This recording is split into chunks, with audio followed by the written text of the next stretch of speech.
Dean Bennett.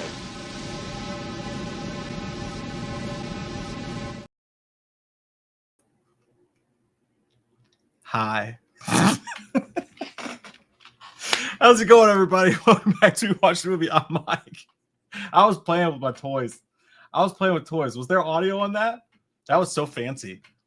We're fancy boys and girls and women and men and labias. Jay is, how did he put it?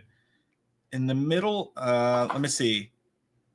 In the middle of a chocolate stream from the butt cheeks, and we'll be on soon. So yeah, Jay will be here in just a minute. How the heck are you guys doing? How was your Christmas, Halloween, all of the holidays? God, it's almost over, isn't it? It's almost over. I enjoyed it this year. Like normally Christmas is kind of, I really enjoyed Christmas this year. Am I happy that it's over? Yes, but it's not over for me because not only do I have New Year's Eve, but it's also my wife's birthday on New Year's Eve. And that's a good thing though. I'm not saying that in a bad way. I'm just saying, you know, we're going to get to it, prove it over the next week. So, and then after that's over, it'll be 2025 and we should definitely have flying cars by then. You would think, you would imagine. How was your all's Christmas? How was your weekend? Did anybody go to the movies? Because I went to see Nosferatu and we tried to go on Christmas Day. Everything was sold out. All of it.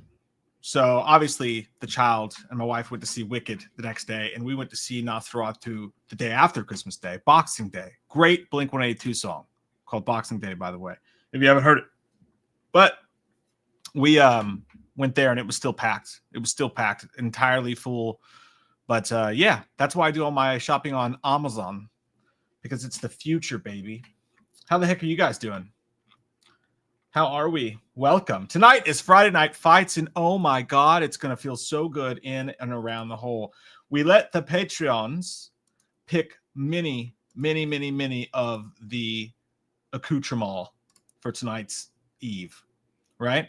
So there's a lot of really good ones in there that we're going to go through. No specific topic, just whatever. So as we go through, you guys can shout out what you want. If it's a really good one, we'll put it to a vote. All of the Friday night selections that we have built in to this system today will be going to a vote. You guys are going to vote on every single one of them. And again, if anything really good and tight comes out of the audience, then we'll put those to a vote too. So as we go through the night, if you guys can think of anything you'd like to see stuck together like that, then we can do that for sure. So I yesterday had so much sugar, so much salt. Went to Red Lobster one day, I went to Hibachi the next day, that I got home and my fingers are swollen. I got swollen fingers. Who wants those?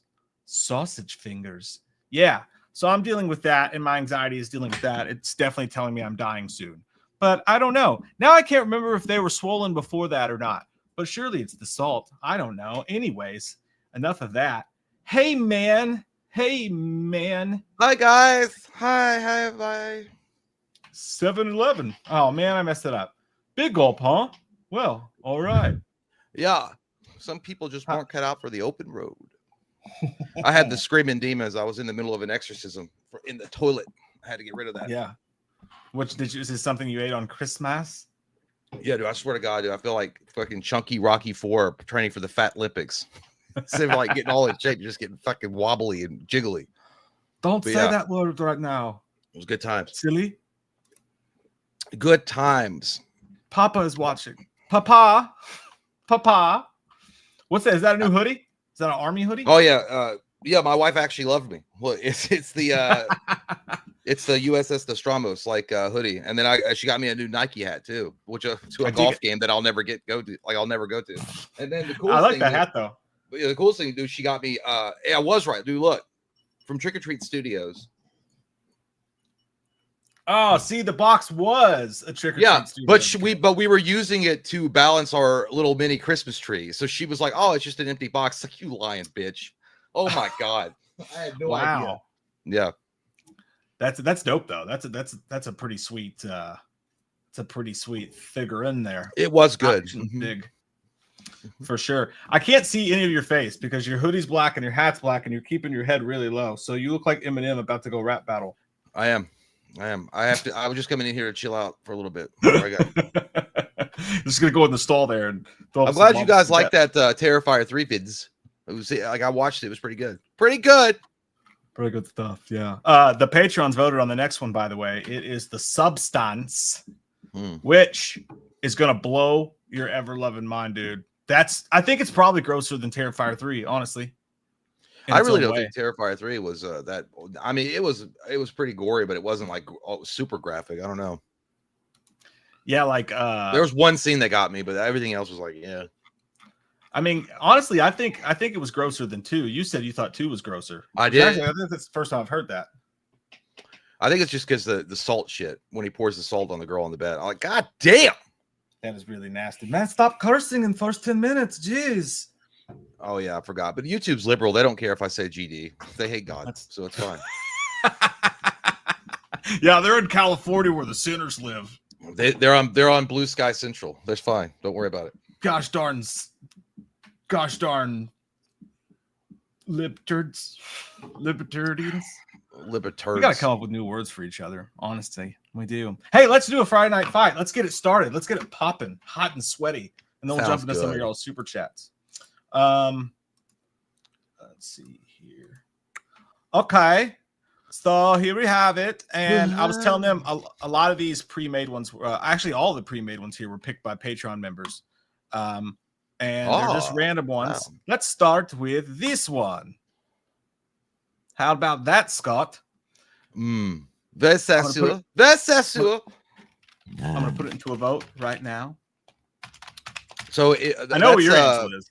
Well, that's Tango, right? Or Tango and Cash, right? Yeah, but just all of their films put together. Oh, okay. Well, no. It makes it tougher. I mean, okay. This might be a hot poop take. I think Indiana Jones and obviously Han Solo are Harrison Ford's best movies. Like, other than that, like Air Force One was good. I do enjoy that movie, and some of his other ones like The Fugitive. But as far as like films that I enjoy more, I mean, obviously Indiana Jones is like amazing, and it's like one of the most legendary trilogies of all time. And I say trilogy on purpose. I leave out the 2 poop stains on purpose. Kingdom of the Crystal Skull and whatever the other one was. But I honestly enjoy Kurt Russell movies more. Yeah, I knew you were going to go Kurt Russell with that. But that's he also reminds me of my dad. So I gotta go with him. Yeah, I mean, if you could pick, would you say Kurt Russell's your actual favorite actor? Well, yeah, because first off, you got to look at it. He's got Escape from New York, Escape from LA, Tango and Cash. He's got Tombstone, which is the greatest Western movie of all time. He's got Breakdown, an underrated movie that no one ever talks about. Overboard, or that's Godehan. I mean, it goes. I as far as like box office hits and potential, yeah. I mean, Harrison Ford wins that hands down. But just as far as movies that I enjoy personally, it would be Kurt Russell. Yeah, let's take a look while you guys are voting on this one. By the way, I'm gonna try to do this when I can. When it comes to the actors ones, we just got demonetized too because you showed Harrison Ford's nipple. You know that, right? Good job. Yeah. Well, it's a lovely nipple, and some things. Male nipples. I have nipples. Greg, can you milk me? Yes. Let's see here. So Harrison Ford Shrinking is an amazing show, by the way. If you guys haven't watched it, obviously, as Jay mentioned, Indiana Jones, the Star Wars characters. He was in Blade Runner. That's another big franchise. He was yeah, but. Yeah, I don't know. Let's see. I love Blade Runner, but I think it's a little bit hyped up more than it should be. He's in a metric butt ton of like middle of the road like dramas and stuff like that, obviously, because that was like his specialty. Air Force One, obviously, another great one. Clear and Present Danger is awesome. The Fugitive is awesome. Yeah, Fugitive is great. Like his run as Jack Ryan was really good. It was perfect old man. Like he is the old man movie actor. You know what I mean? Presumed Innocent, Frantic. That's the one. Frantic is, I think, is the one with the lemonade. He's like an Amish guy and he drinks sexy lemonade. No, that was Witness. I see, I get them confused. Apocalypse Now. Yeah, but I don't think he had a big role in that. Yeah, it was a long time. He had those big old glasses. So, and then let's take a look at Kurt Russell. Here. Russell of the Kurt.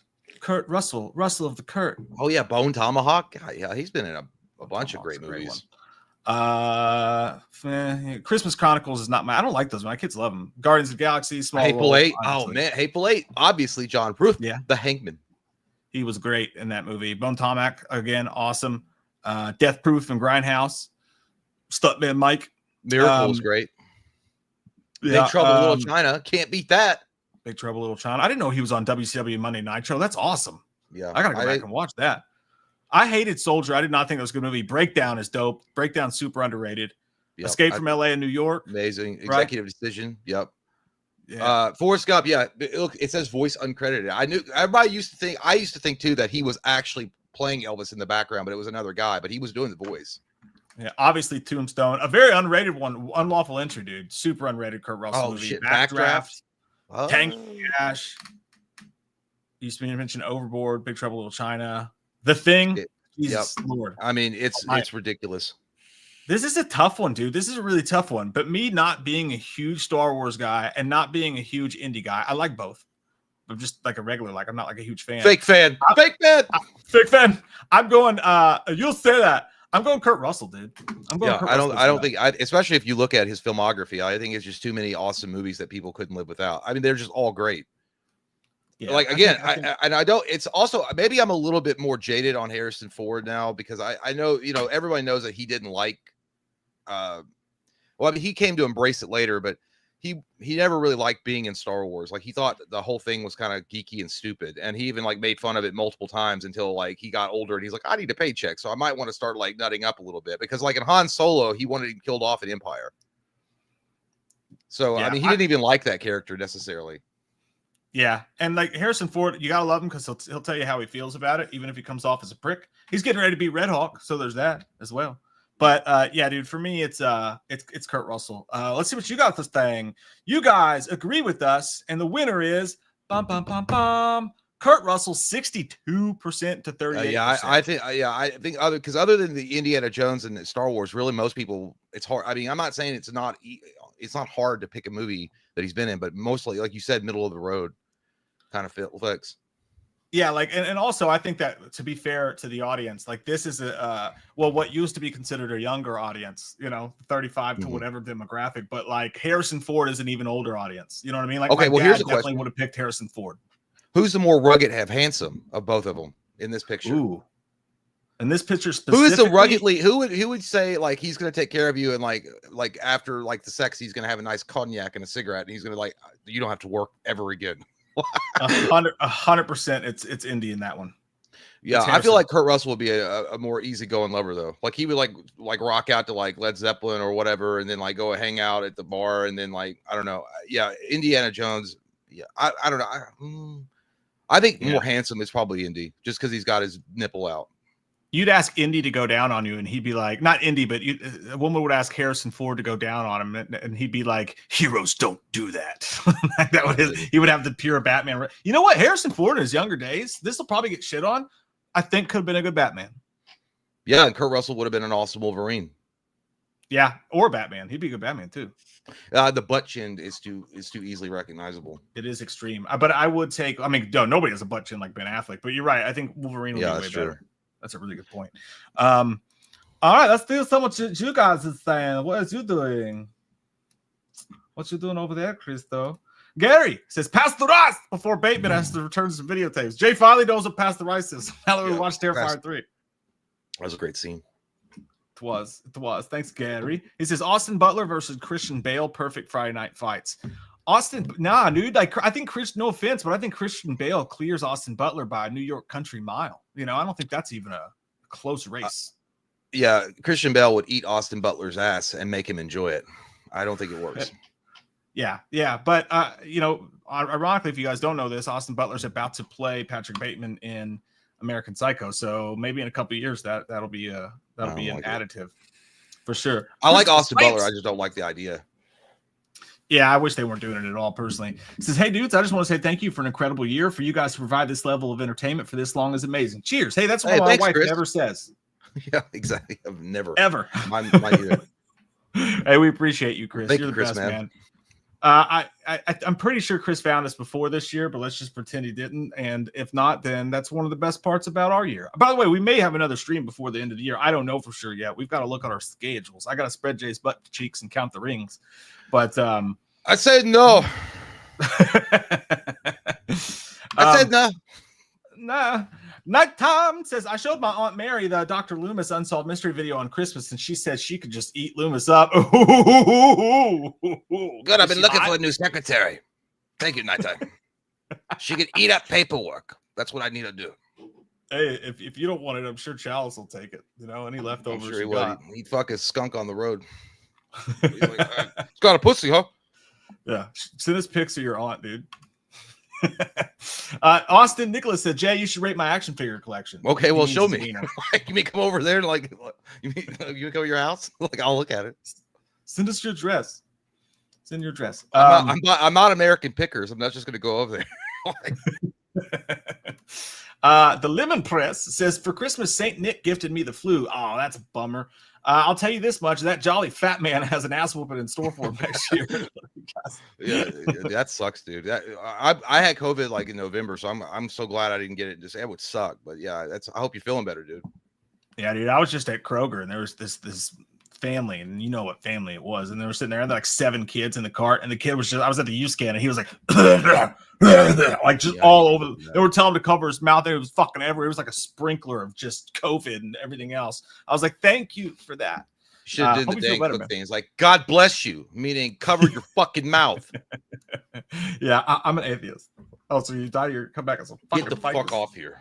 We ain't got time for non-Christians in this country. Not with Trump in office. Austin says, hey dudes, my mom loves your taste in movies. Found true romance from Mike. Hell yes to your mom. Send us pictures once again. I'm just kidding. Or is he? I'm not. And want some recommendations for hard rocking drug fueled films. Dude, your mom is a party. That's awesome. First off, if she's not seen Dirt on Netflix, that's bad. That's a great movie, dude. Rockstar is amazing. Not really. Well, I guess it is. It's exactly, it's drug fueled as fuck. Yeah. Rockstar with Mark Wahlberg is one of the most underrated movies Mark Wahlberg has ever done. Maybe his best movie he's ever done. I don't know. I mean, Fear's up there too. What's that movie? Johnny Depp. Blow is good. Yeah. I so there's 2 kinds of party movies, right? Drug fueled party movies. There's downer ones. And then there's other. I watched Leaving Las Vegas the other night. Total downer, also hilarious though, but it's not really a party movie. It actually makes you want to stop drinking for sure. No. But have that. Yeah, no, you don't want this. A Christmas movie that's a party hard movie. It's called Christmas Bloody Christmas, and these 2 people just get fucked up and talk about music and punk rock and stuff throughout the night while Terminator Santa Claus chases them. So that's a really good one. SLC Punk is one of the greatest comedies of all time. You should watch that. That's so good. It doesn't have a sad ending at all. No. No, I think that's the idea, right? If they don't have a sad ending, it's not appropriate. It's not. Yeah, I'm not gonna. I wasn't gonna give you something like Requiem for a Dream or some bullshit like that. That's right. Yeah, I'm trying to. I know I'm gonna think of something later. I'm gonna be like, man, I should have said that one. That one was a perfect one. But if I think about it throughout the night, Austin, I'll let you know. But those are a couple. Tell your mom we said what's up. JK said January 6th, Raw's on Netflix. Mike, final thoughts? Well, that's a great day to start something new. Everyone knows that that's a nice day to really get in there and make a change, And I think that on January 6th, that Raw is they're gonna stampede Netflix, and they're gonna climb the walls of Netflix. And they're going to break in the offices of Netflix. And all right, I'm done with the joke already. But yeah, no, dude, I actually am really paying attention to that. I think that if they do good content, we're about to see WWE explode again. It being on Netflix is a game changer, dude. Especially if they go R-rated, because they can now. Wrestling this time next year could be as big as fucking it's ever been. That's what I think. Wrong. Fake news. Fake news. Happy blood splatters and brain matter, you lovely motherfuckers. Hi, thanks, dude. Really nice. Thank you. Happy blood splatters and brain matter to you as well. Holidays of happy to you. And come. Nighttime says, remember 2012, December 22nd, world was supposed to end. I was scared, and the Weather Channel did a joke showing the forecast for that day will be 999 degrees. God damn, the sun's coming down to chill out. No, yeah. Well, I think the world did end. The Hadron Collider changed everything. What if it did? Dude, I swear to God, all I've done over Christmas is get fat and like go into Reddit conspiracy theory holes. Like that's all I did, and play a game. Like that's all I did. Like I would be like playing Baldur's Gate and then also like looking at my phone, reading about Reddit shit. Like it was like because it was like Hadron Collider. Like the whole idea is like like the what's it called? Not the butterfly effect, but the other effect where you remember something being something and it's not. But the Mandela effect. They were talking about the Mandela effect. And it's like if you notice that it started coming, a lot of people started talking about it after they activated the Hadron Collider, and they think that they did activate a black hole, which killed the universe, but sucked us into an alternate dimension or some shit like that. It's crazy talk, but I love it. I was also drinking heavily, and I really believed it all. I just want to know where the drones are coming from, man. I just want to know where the drones are coming from. It's amazing it's not on the news all of a sudden. People got paid off, I guess. From us. Yeah, we coming from us. I'm tired of watching this. Yeah, they're like, hey, go light some lady on the subway on fire so they'll stop talking about the drones. That shit was crazy too, man. I know, dude. I was insane. It's going to poop. No, nighttime. I don't like shit. Yeah, those of us who lived through Y2K, by the way, nothing phases us anymore. So anytime there's one of those doomsday predictions, we're like, whatever. We're like, when Twitter came out, we're like, we don't need to get on that thing. There's the world's going to end tomorrow. Hurry the fuck up already. I got bills to pay. I don't have to pay them and let me know. Yeah, what are you, a fucking weatherman? Gary says, I agree that Bale wins, but I meant their Bateman takes. Oh, yeah. Well, I mean, once we see it, we haven't seen Austin Butler's yet. Oh, well, once we see it, absolutely. I still think that Patrick Bateman's going to, I mean, as far as the Bale performance is just too over the top. I'm not saying Butler won't do a good job, but I just don't think it's going to be near Bateman. Yeah. It's hard to imagine anybody could ever top that. JK said, Jay, Terminator 2 or The Crow? Original. You take your shitty questions out of here, JK. Well, I'm gonna have to go with The Crow. Obviously, I think so. I will. I love and worship the mantle of James Cameron forever and always, and I will gurgle those balls. I have no problem saying that. I am a fan forever. But I will get The Crow. The Crow is like The Crow. I mean, it's a perfect movie. There's nothing about that movie that's wrong, except for the fight sequence that is short. But that was God's fault for taking our precious Brandon. Oh, and speaking of which, we'll jump back into the super chats in just a minute. Thank you guys for doing those, by the way. We appreciate them. Let's hop back in. I've got the hot and sexy one for you. Force majeure. I don't know. Force majeure always makes me laugh when somebody says force majeure. Like, what does it mean? I don't know. I've heard it like several times. Someone's like force majeure. It means something, but I don't know. Okay, so here's the Tough Teddy said the kitty. It's an interesting one. All right, now, and here's the question. It's not which one you like better. Pay close attention before you vote. The question is, delete one from history. American Psycho or the entirety of the David Gordon Green Halloween trilogy? I'm ready. God damn, dude. Get out of here, David Gordon Green. Get out of here. Don't you ever come back. Take your book back too, you son of a bitch. I'm no doubt, dude. American Psycho is a national classic. It's a treasure of treasures. And David Gordon Green did a great job with Halloween 2018. There's no doubt. I think most people universally agree that movie was amazing and awesome. It was great and set a new tone for Michael Myers, and I really did dig it. But after that, everything got controversial. It was divisive, especially the last one where Michael gets his ass beat by some dirty ass kid that shouldn't have ever been able to get near him. And then the way they ended it. It's American Psycho. Keep that one. Delete the David Gordon Green trilogy. For me, it's much, much tougher than that, dude, because like American Psycho is probably my top 10. No, it absolutely is. There's no doubt it's in my top 10 favorite movies of all time. But 2018 is a fucking amazing Halloween movie. Like it's one of the best Halloween sequels, I feel like. Halloween Kills has way more imperfections, but it is like an awesome neo slasher that gives us some of Michael's greatest kills. And even in Halloween Ends, I find stuff to enjoy.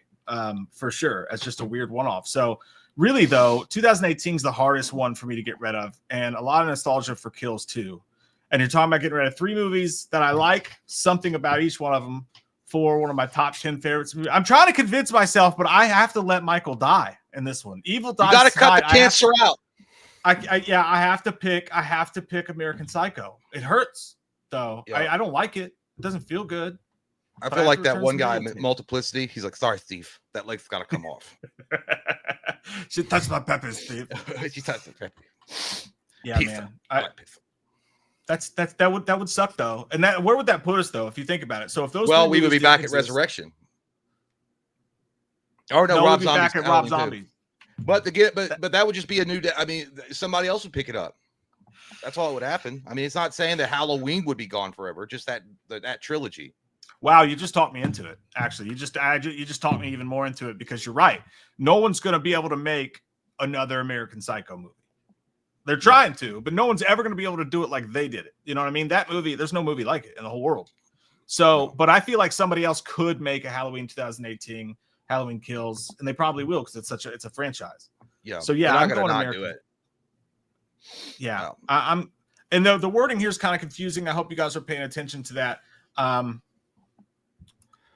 In the poll, which that one's on me. In the poll, I said, which one would you keep? American Psycho or David Gordon Green's trilogy? In the text there, it says delete one. So my apologies if that confused anyone. I think you can switch your vote. We'll give you a second to do that just in case. But the question in the poll is, which one would you keep?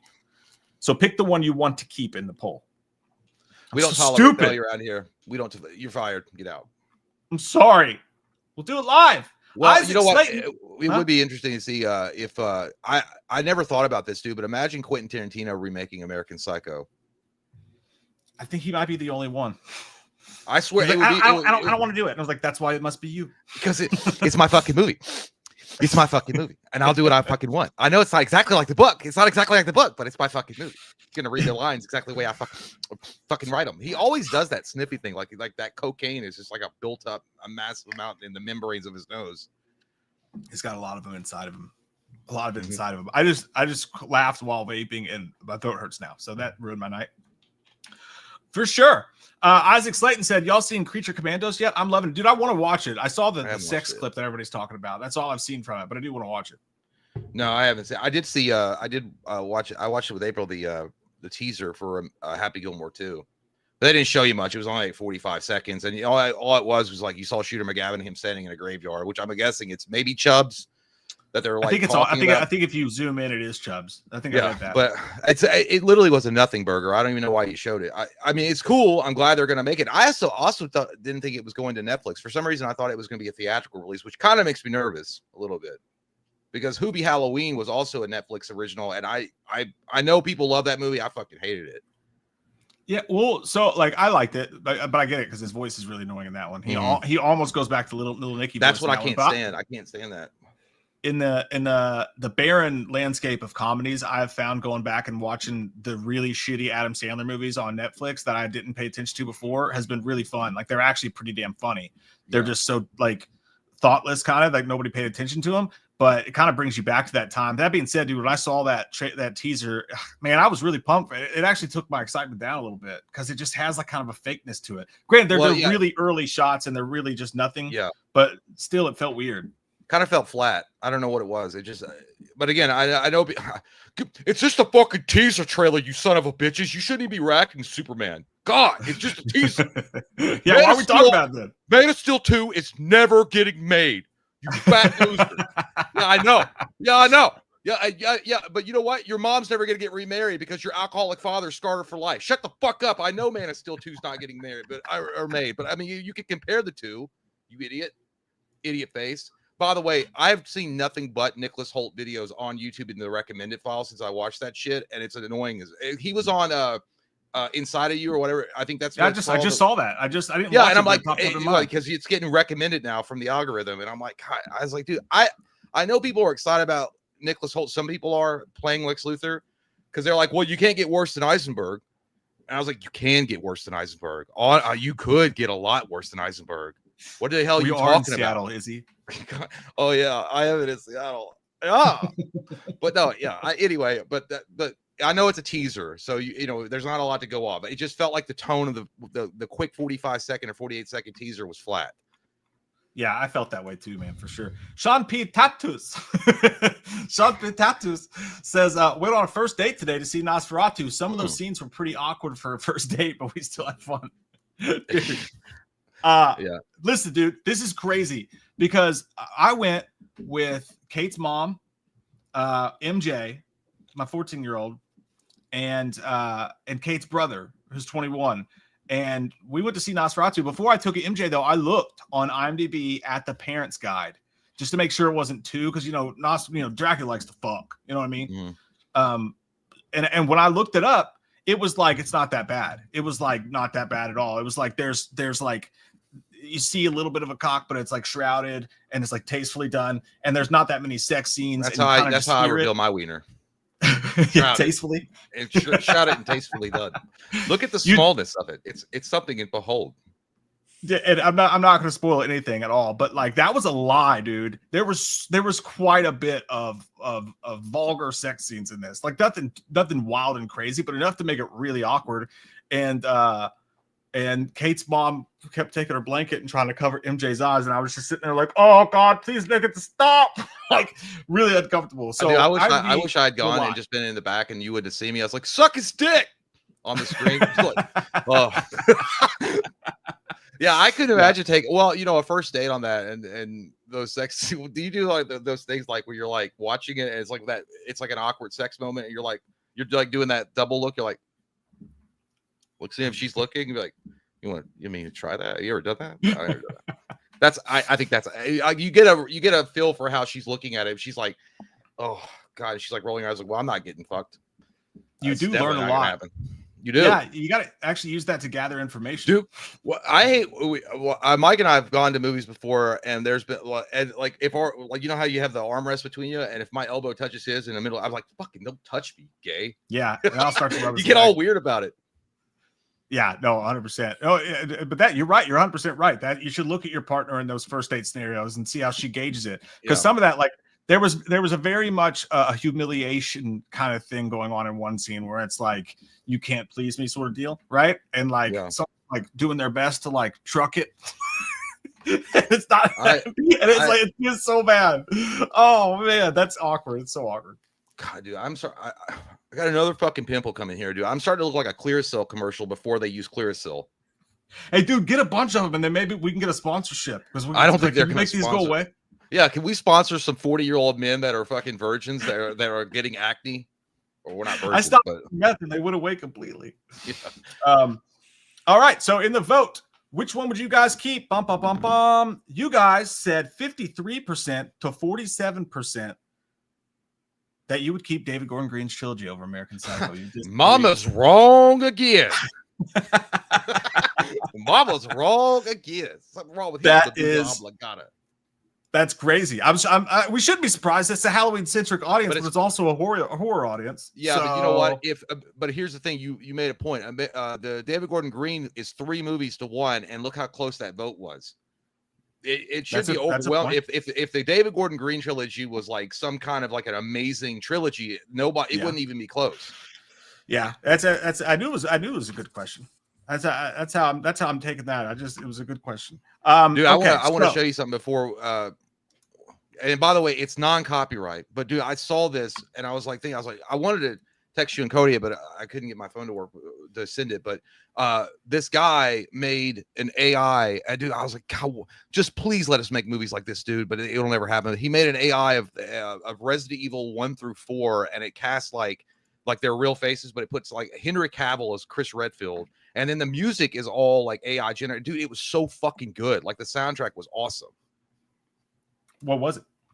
I don't remember. I pull it up on my old phone here. It's what's it called? It's called just type in the real faces of Resident Evil, and the channel, it's a geeky channel is the name of it, which by the way, shout out to you, man, because you did a fucking phenomenal job. It's got 70,000 views. The guy doesn't have the music, does it? Yeah, but it's AI. It's not real. It's not, there's no artist. He didn't take it from an artist. It's literally AI generated. Okay, but it's not the Resident Evil theme? No, it's not. It's all original music. But yeah, it's a little long. The last part of it, you don't have to watch the last part. After Resident Evil 4, it's all like AI fails where he put in prompts that failed. But dude, it's so fucking good. Oh my God. And the music's incredible. It's not the 16-minute one, is it? Yeah, but you don't have it's 16 minutes, but the last part of it, the big chunk of the end is just like AI fail. So you can just skip but you can just go to the first one. I actually left a comment on this video. I sound like such a nerd. I was like, dude, it's so incredible. It was so awesome. And I never comment. but I had to. And Okay. he didn't respond back to me, so I'm not going to subscribe to him because he's an asshole. But I'm kidding. Okay, dude. Look, that's freaking Chris Hemsworth. It's so good, dude.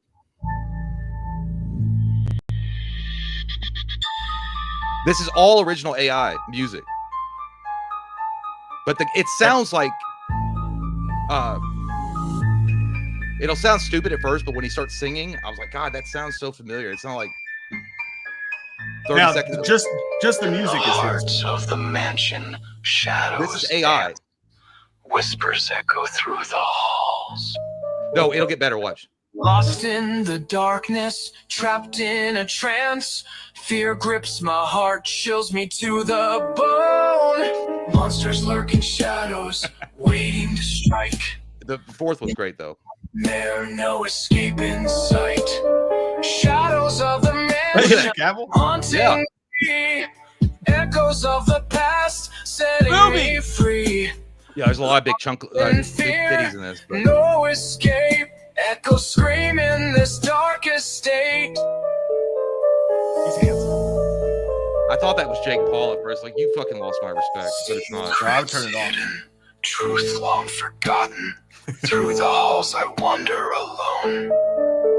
I love it, dude. I would fucking buy this album. Madness, they slowly mourn us. Fear is my tone in this endless nightmare. Shadows of the mansion haunting me. That's just visual. I don't know. Setting me free. The visuals are dope as fuck. Lost in fear, no Big shot. escape. Echoes scream in this darkest state. That's badass. Yeah, and it gets better, dude, because the second, third, the fourth one is the best AI music, period. But as I made sure, I was like looking through the comics, so somebody asked him, he's like, who's doing the second Resident Evil 2 music? It's awesome. And he's like, it's all AI. In the depths of despair, I stand alone, surrounded by shadows, chilled to the Dude, bone. one day games are going to The look like this. mansion's secrets, they haunt That was my like soul. Johnny Cage. In this Yeah, dude, I endless mean, he used actors, nightmare, I I've can't lost name them all. control. Shadows of the mansion tyrants. haunting Yes! me. There's my Echoes ex-wife. of the No wine. past, setting me free. like Lost Nicholas in Hoult. fear, It looks just like Nicholas no Hoult. escape. Echoes scream in this darkest state. I Dude, want the beat to drop. Huh? That's nasty. In the depths of despair, See, that's I don't know who that stand is. alone, surrounded by shadows, chilled to That's, the Oh, but I that's know. the George Romero one, right? No, I don't know. That's in the game, but the Oh. snake and all that. But he did cast Jensen Ackles as Leon Kennedy. Rob Zombie. Yep. Dude, I just want a movie like this. If they could, like, I mean, as long as it wasn't like because this is basically the animated stuff. You know what I mean? That's so sick. Dude, the music continuously gets better. God, God damn! I changed my mind completely. Chaos in the streets, shadows are lurking where the darkness meets. Running through the alleys, heart pounding fast. I think that's Pamela He's gonna eat Anderson. your butt. Look, Brad Brad Pitt. Pitt. Virus As spreading Dr. the Perkins. city in decay. Every second counts. Yeah, now the beat's No picking time up. to delay. Confront the chaos, escape the It's night. got like an 80s vibe. I love it. City. Yeah. Face the fight through the Just love that everyone has huge titties. They all do. I know. That guy's a pervert. I love the guy that made it, but he's like definitely like, I know my audience. Ada Wong. She's got this. I know that guy too. Yeah, they're all I just don't know them. Fucking Denzel, man. Oh yeah, that is Denzel. Secrets hidden in the city's core. Dude, this is the PowerPoint presentation that I would use to be like, just give me the fucking money so I can make this shit. Creatures stalking danger You guys don't at even every understand. turn. In this battle, every moment's a lesson to learn. Dude, that looks so cool. Confront the chaos, escape the night. In a That's his name, Raccoon City, face the fight through the Zombies have nice legs, bro. shadows. I know. Find the light. She's familiar too. I I swear that's Pamela Anderson. I could be wrong though. That earlier one. Well, yeah, I think he used it before.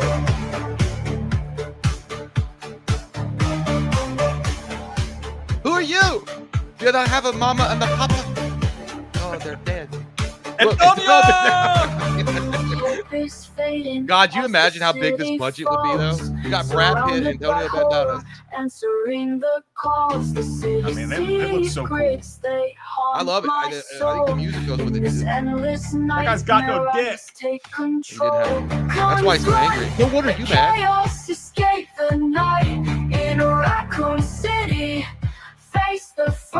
It's scary, but it's impressive too. Like this is everything. The visuals, the music is all AI.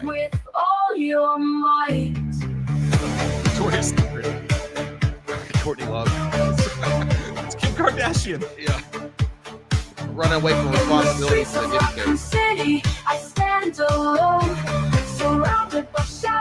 Oh man, it's like D. Snyder. I would. Not cool night. This is more of like a horror one. This is the third one. Yeah.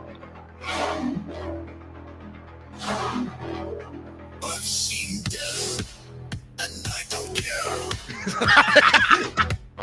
That's some Bauhaus shit right there. Yeah, I know. I've faced death, and I don't care. Matt I'm gonna Damon. listen to this at the gym. I faced death. Inside, 'cause I'm crawling inside. Jesus. I'm the Is that Dolph Lundgren? Dolph Lundgren, yeah. this endless strife. Hey. I don't know who that is, but he's hot. Do you hear the one they're coming? Do you hear the one they're coming? When they're coming. I faced death. I don't care. I've been hurt by the dead. It reminds me of something from Drive. Oh, Lance Reddick. I just didn't know his name. 'Cause I'm burning inside, 'cause I'm crawling. That looks like Russell inside. Crowe. I'm the shadow of life in this endless I know that guy too. Do you hear them? Vigilon. Do you hear the one they're coming? Oh my god. That's everybody after Thanksgiving meal. Where's the bed? By the dead. That he looks familiar. Look at that dude. Dolph looks hot.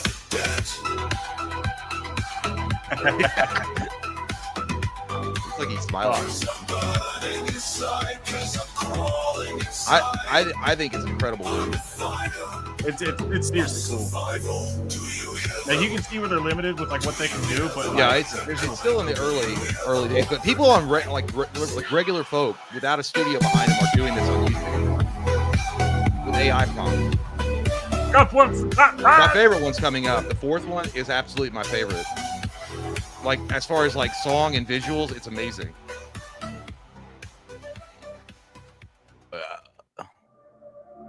This I love that. Dude, I listened to this song. It was so good.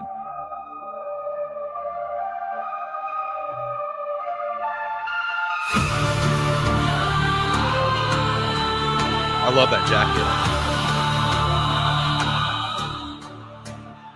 The sickness grows that's Jonah Jonah Hill. Hill. beneath the skin.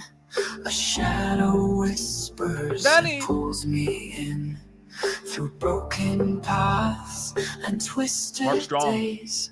I fight the dark, but I feel its Dude, Jits and ankles. Not this guy. The next one. chains unseen. They hold like, me so good. tight. I'm breathing still, Pop but Tart. it steals my light.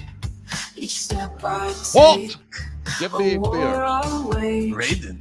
through the Sub-Zero. fate That's the vendor that you get the weapons from.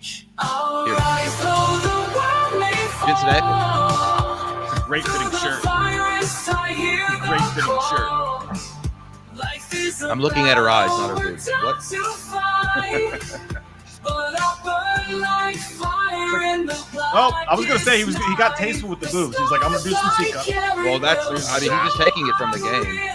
The walls remind me that I still feel 1,000 Is that J.J. Watt? faces, the same like stare.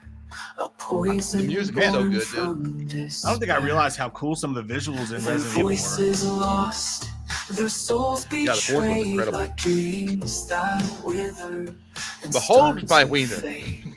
The burden heavy, but I won't kneel. Beneath the pain, I learn to heal. In every Christopher Lloyd? shadow, I don't know. I can't name all of them. the fires of life where I won't Nice be nipples, bro. burned. I'll rise though Saxophone guy from Lost the Boys. fall. That's actually scary. Through the virus, I hear the call. Spaghetti face. Life is I mean, a battle through the virus, I hear the to call. fight. It's fucking badass, dude. This is AI. Fire in the blackest night. The scars I carry will show I'm real. The wolves remind me that Can you imagine if all I four of these still movies were like feel. If I an actual fall, movie with these I'll songs? rise Yeah. again. The plague inside Kinda looks like Slimer in a weird way. will never Yeah. win. It's not the darkness, Okay, that's but it. how Now we just showing tails. stand that carves our fate. Oh, that was man. Those are some knockers. Dude, I know. I literally listen to that Resident Evil 4 song like 3 times on repeat. I 100% would buy an album.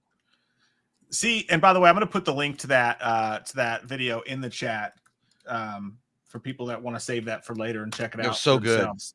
Make sure we support them there. Yeah, it's by a geeky channel. Mm-hmm. Yeah, you're right. That was dope as shit. I like the third song the best personally. The third, because I seen death, I don't care. But see, a lot of people, a lot of artists or whatever have gotten mad about shit like that. They're like, well, they're taking away jobs from people that could write the music or whatever. I'm like, yeah, I'm not saying that they should implement AI completely in movies and whatever, but I'm just saying it's a nice tool to have, and I think that if you used it reasonably, I don't think anybody would be out of work. It would just enhance things. See, I don't think it's bad for the everyday person to use it to help them with their art. I think it's bad when obviously studios use it and fire people to use it when they have the money. When they have the money, they could pay someone to create it. Then I think it's wrong. But I think people just having fun with it and stuff like that, I think that's perfectly fine. I'm not gonna lie though, those 4 songs were better than what I've heard on the radio in the last 5 years. I'm not kidding with you, dude. They're pretty. That was pretty dope shit, man. Okay, let me throw this next vote up here for you, buttholes. So right now I'm posting all these to Twitter as we do them and letting people on Twitter know, hey, we're voting on this. Come in here right now. So I got that on there, and here is the poll. And now I shall show it upon. This next vote's a really good one, man. The Patreons came up with some really good votes. They always do. I used the wrong picture. Hang on. Stupid idiot. The picture, it does look like Green Goblin on the right from Goosebumps. Yeah, I don't know why. Okay, well, I don't know what I did there. So just ignore the text there. Ignore the text. We're doing that one later. Ignore the text there. But yeah, Are You Afraid of the Dark, the TV series, or the Goosebumps TV series? Which one would you keep? Every day, all week, twice on Sunday. Are You Afraid of the Dark? Every week, every day. Yeah, that shit used to scare me when I was a kid. Yeah, it's tough. It's tough because when I was a kid, I absolutely would have said, "Are You Afraid of the Dark?" Because it's darker. You know what I mean? It had a little edge to it. There was a little bit of darkness there, which I can appreciate for sure. When I'm older, it's a little bit tougher because I'm pretty nostalgic for that opening series and stuff. And they had some good episodes. Ryan Gosling was in an episode or whatever. It spawned the haunted mask as is seen there or whatever.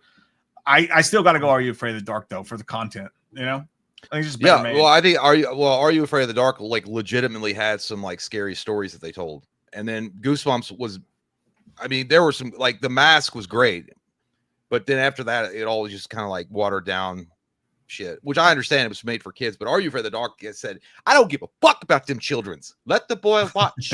Scar them emotionally. Yeah, let the boy watch. I can feel it in my plums. Yeah, that's tough one. I feel like Are You Afraid of the Dark's gonna win, but you never know. I do. Dude, I remember the colors and trying shit. To track down the set for Are You Afraid of the Dark way back in the day where they didn't have it available. You couldn't get it at all, and I had to go on eBay to find it. And somebody had bootlegged the whole series onto like those little blank DVDs. And I Yeah. bought them off eBay for that's the only way I could get them because they were like $500 because they were like Canadian. Yeah, didn't your I remember this when your ex Disgusto got you the Sopranos. She got you the entire Sopranos set for Christmas, but when they came in, they were all bootlegs. Yeah, like, dude, like you didn't know what you were getting either because they were all like blank DVD covers, so you didn't know if you like start watching it, and then all of a sudden it like and the static came on. It was a fucking stuff film. You're like, oh my god, I'm an 8mm. Because you didn't know, but I mean, because I always wanted the Are You Afraid of the Dark series, and it was like $500 or $600 because somebody was like obviously like spiking the price on it to get money, you know, to get on Amazon or whatever. So, but now I think you can buy it. Hey, there's the poll, you guys. Go ahead and climb up it. I forgot to put the poll on there. Poll's up there. Sorry, guys. Sorry. My apologies. My apologies. I'm not with it tonight. It's been a busy week, Dad. Leave me alone. Mike was still thinking about that Resident Evil 3 song that he likes. I send it's stuck in my head. I don't runs duck through my coat. I swear it was. This is how nerdy I was when I heard that song, the fourth one on Resident Evil 4, the AI. I literally was like listening to it on repeat, and I had my wireless headphones on, and I was walking around like I'm badass, dude. That's what I would. I mean, that's what it'd be. If I were in the movie, that's how I would act. That's what I'm telling you, man. That's the best part about these things when you go to the my camera just died. Holy shit parts. Hang on. Dude, literally, it made my wiener shrivel up for a second when that happened because I thought my internet had finally like it was like pooped to bed again. I was like, thank God. Thank God. I'll be back and just if you want to answer some shoot chats, I'm gonna grab a drink too. I'll be right back. Okay, I don't know where we were, but I will go.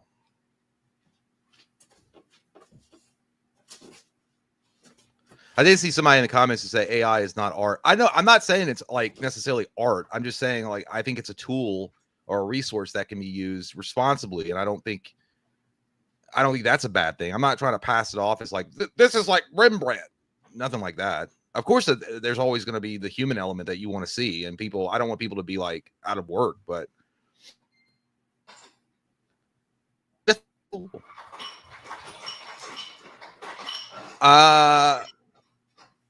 I don't know. Okay, wait. I think this is it. Hold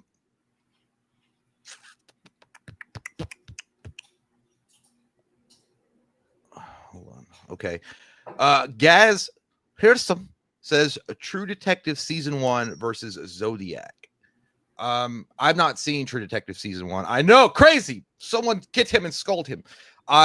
So I can't really answer that question, so Mike would answer it for you. I like Zodiac though. I love the movie. The movie was really good. It took me forever to watch it, but I really did enjoy it. So I mean, default, I'll choose Zodiac, but I know that True Detective Season 1 was great. I just haven't got a chance to watch it. I watched Season 2. Not so good. But that was 826. And thank you guys. Austin, thank you so much. Says, ever watched Sabrina in the 90s? Look at any clip with Harvey in it. Every scene he's in looks like he's holding in the biggest deuce of his life. Sorry, guys, it might have been too loud. I remember Sabrina kind of, and I maybe I did watch it, but I'll take your word for it. Holding like that's a little acting secret. When you want to be concerned or have the look of concern on your face, you want to make sure that you look like you're holding in a deuce. What are you talking about? It's like wow, that acting was incredible. How'd you pull it off? I had to shit really bad, and I was pinching it off. That's my secret. But yeah, that's a good point, Austin. Thank you so much. Says Kyle at 827 says Die Hard is a Christmas movie. Pasteurize. It absolutely is. I don't even know why we're still having this debate about Die Hard. It 100% is a Christmas movie. We are done with the conversations of Die Hard not being a Christmas movie. I don't know where he's wearing a fucking Santa Claus hat, for God's sake. So yes, you're right, Kyle. It is absolutely a Christmas movie. Hi, I couldn't answer this question because I haven't seen the first one, but Gaz, here's some says True Detective Season 1 versus Zodiac. Oh, man, dude, that's a really tough question. I feel like we should make that a vote at some point if we get time to. I'm gonna go. Shit farts, dude. Damn. I gotta go Zodiac, but dude, that really hurts because True Detective Season 1 is amazing. I know, that's what everybody says.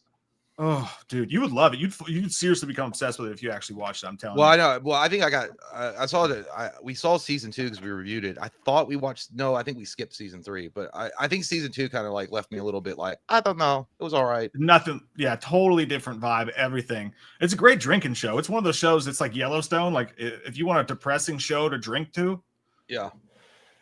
that's the one. Not depressing is The Vote, which you guys have chosen the winner of. Shall be Goosebumps, 52% to 48%. Wow. You guys have chosen Goosebumps. Bunch of Canadian hating motherfuckers around here, huh? Goosebumps feels Canadian though, and I don't mean that as a slight yeah. towards Canadians. It just feels Canadian. I don't know. Shout out, by the way, what? Erie, Indiana. Shout Yeah, out that's Erie, good. Indiana. That'd be my favorite of all three, honestly. Erie, Indiana was fine. I thought Erie, Indiana always felt like I Know What You Did Last Summer to Are You Afraid of the Dark, which was Scream. It was kind of like rip. It kind of felt like it ripped off a lot of stuff, and it tried to be like it, and it just couldn't do it. Yeah, that's fair. Yeah, I just have great memories. This is a nostalgic thing for me. So Goosebumps wins that one. Who will win the next one? We'll find out in just a moment. Just the moment. 827 is where we left off at.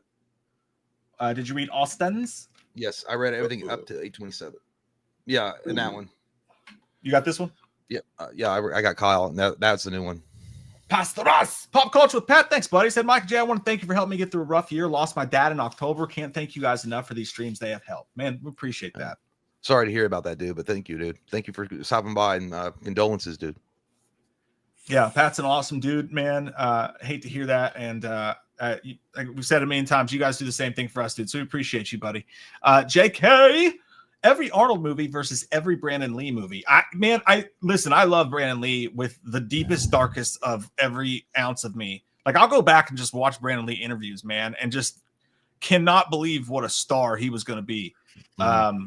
That being said, the filmographies do not stack up, in my opinion. It's Arnold. Yeah, he didn't have enough time to really show us a lot or what he could have done. So it's going to be Arnold. No, I mean, even if Brandon had survived and he had made more movies, dude, Arnold's a fucking juggernaut as far as like movies. Like everything that guy's been in almost was gold. So yeah, I do think if Brandon Lee had stuck around, if we were able to keep him around, I should say, then I think he would have probably and kept making films. There's a possibility he cleared Seagal, cleared Jean-Claude Van Damme, cleared almost everyone because that guy was on his way, man. After The Crow, he was going to explode, and he had it all. He had acting talent.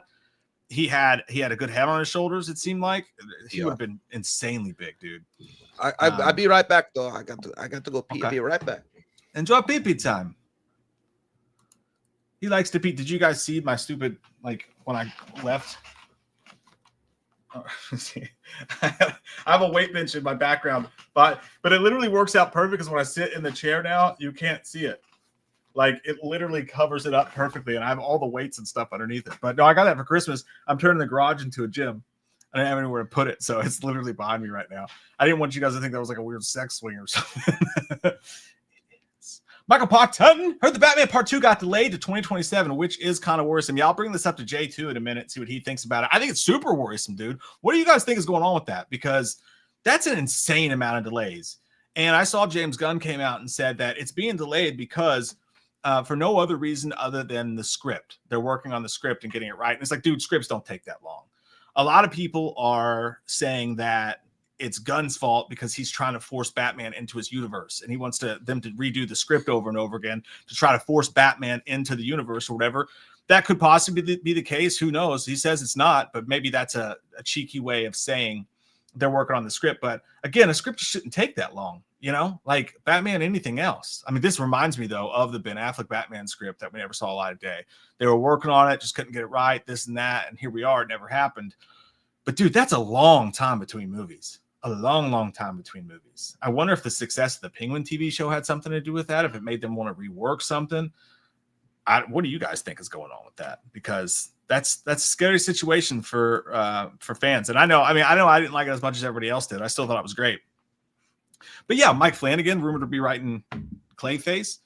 And Iron Wolf, you said Clayface is rumored for Batman too. So I don't know if that's got something to do with it. Dude, I don't know. I don't know.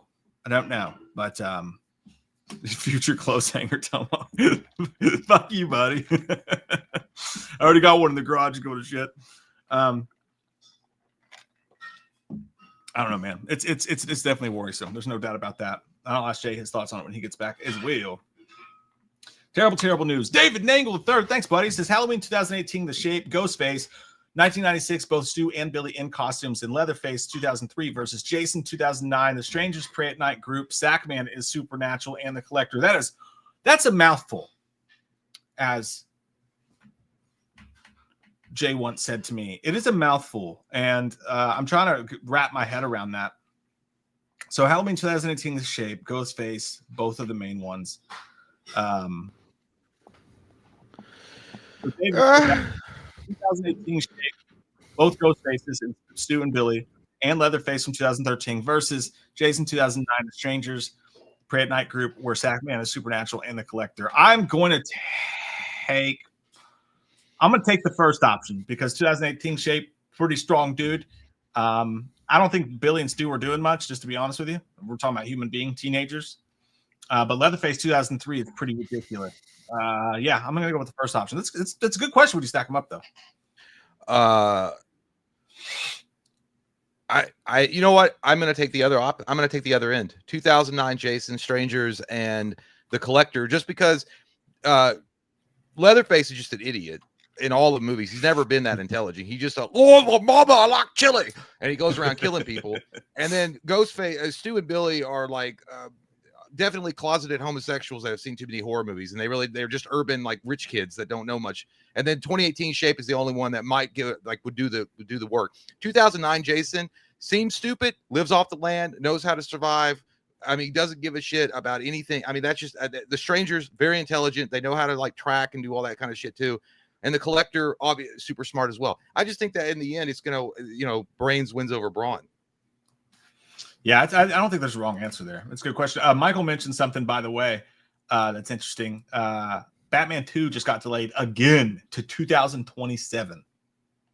Well, it's because Robert Pattinson didn't want to work out, and he's like, "Well, fuck, I will." I'm kidding. He doesn't have to. We all know that's what's going on. He has an angelic face that glitters in the sunlight because he's a vampire. Well, yeah, it is. It's a little worrisome. Maybe, you know what it could be. I don't know if this is. It's all speculative, but maybe with James Gunn's DC EU gearing up, maybe they're like, well, we don't want to take too much attention off of that, so we want to push it and delay it so that it doesn't take away the thunder from what we're trying to do with James Gunn. I don't know.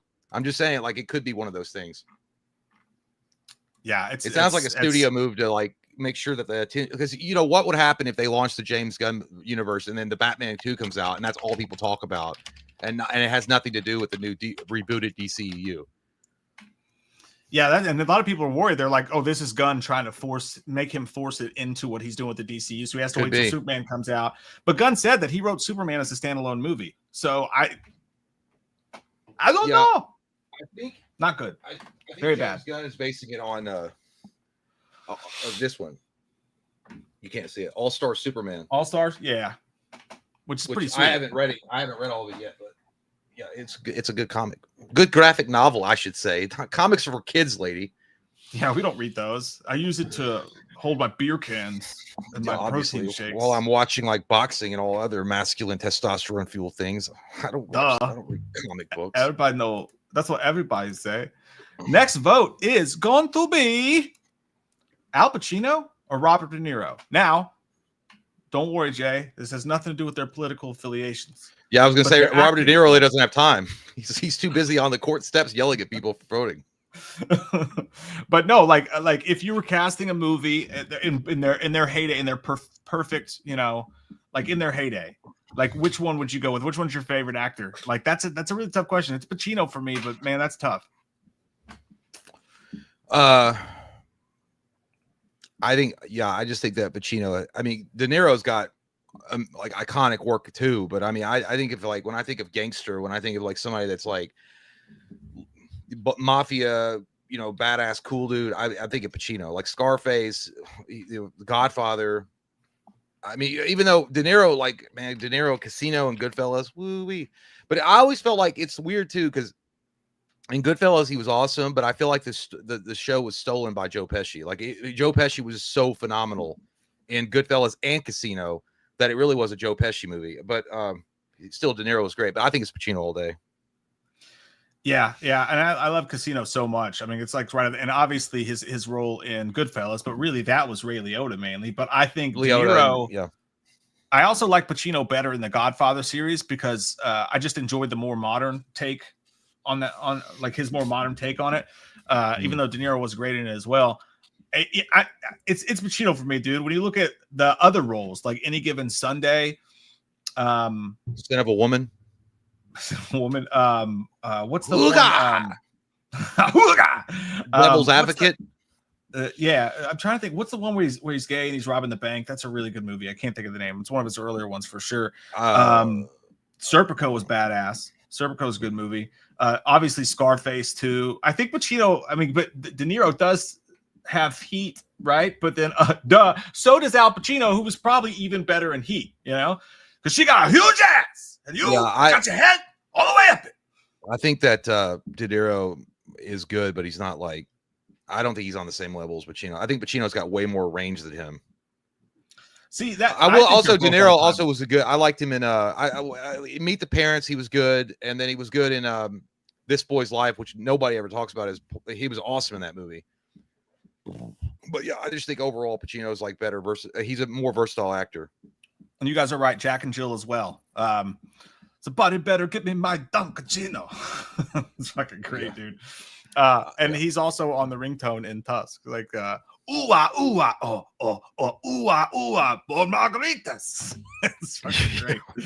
Love it. Yeah, I'm gonna go Pacino. You're gonna go Pacino. The audience is going Pacino, and it's a close vote, as it should be. 52% to 48%. Don't waste my motherfucking time. But Pacino actually does his last name is badass because Pacino sounds like an Italian mafia would sprinkle on spaghetti. Put some Pacino on it. A little bit of Pacino, a little bit of Monica. And plus, I mean, dude, he's so good. I mean, how do you not like look at fucking Scarface, dude? Good God, like the performance in that alone. I'm having a major brain fart here. Okay, let's do. I think we may have done this next one before, but either way, it's always a good conversation. Which one of these would you guys pick? I'm putting the poll up right now.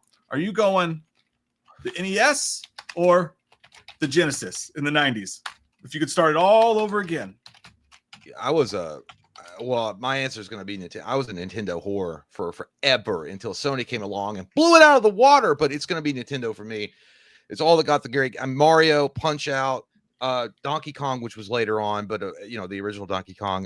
There were so many. I think Gradius was Super Nintendo. I didn't have a Sega Genesis. My dad did, but the games on there were fun. Obviously, it looked better.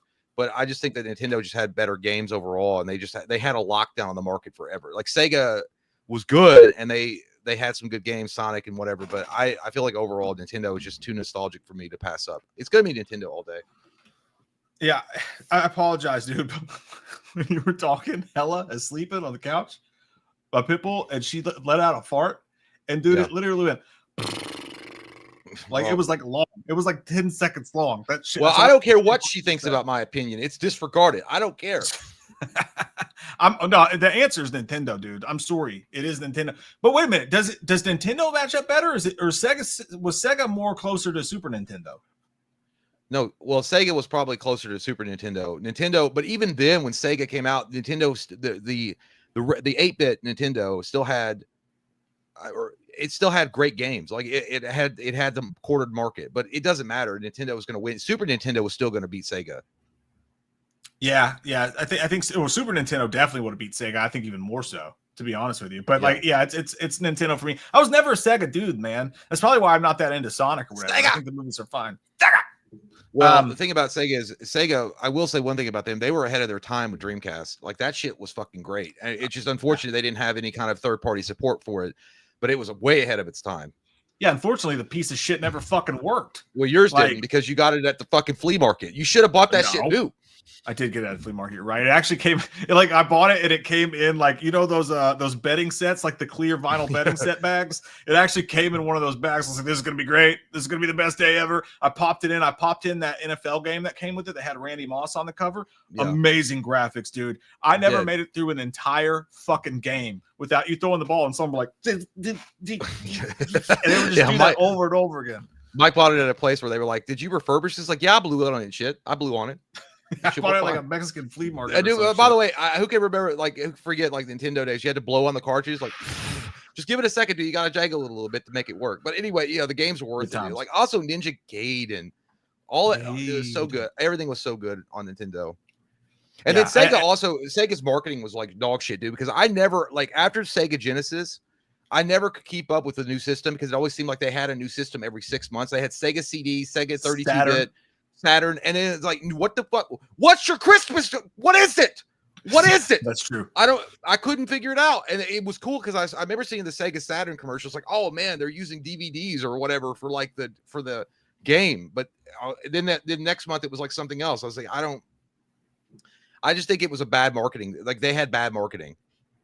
Yeah, well, they did. They were just doing too much with it, I think, also. But I just never liked the way that the Genesis felt in my hands. That's why I don't like. Man, I just don't like the feel of a cock in my hands. But no, I just like the way the controllers worked. I never enjoyed that at all. I was always more of a Nintendo guy.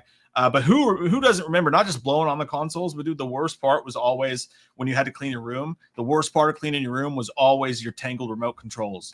Like the Nintendo, they would get so tangled, dude, and that would take so long, and they were so rigid and hard that once they got that knot in them, dude, that shit sucked. That was awful. I know.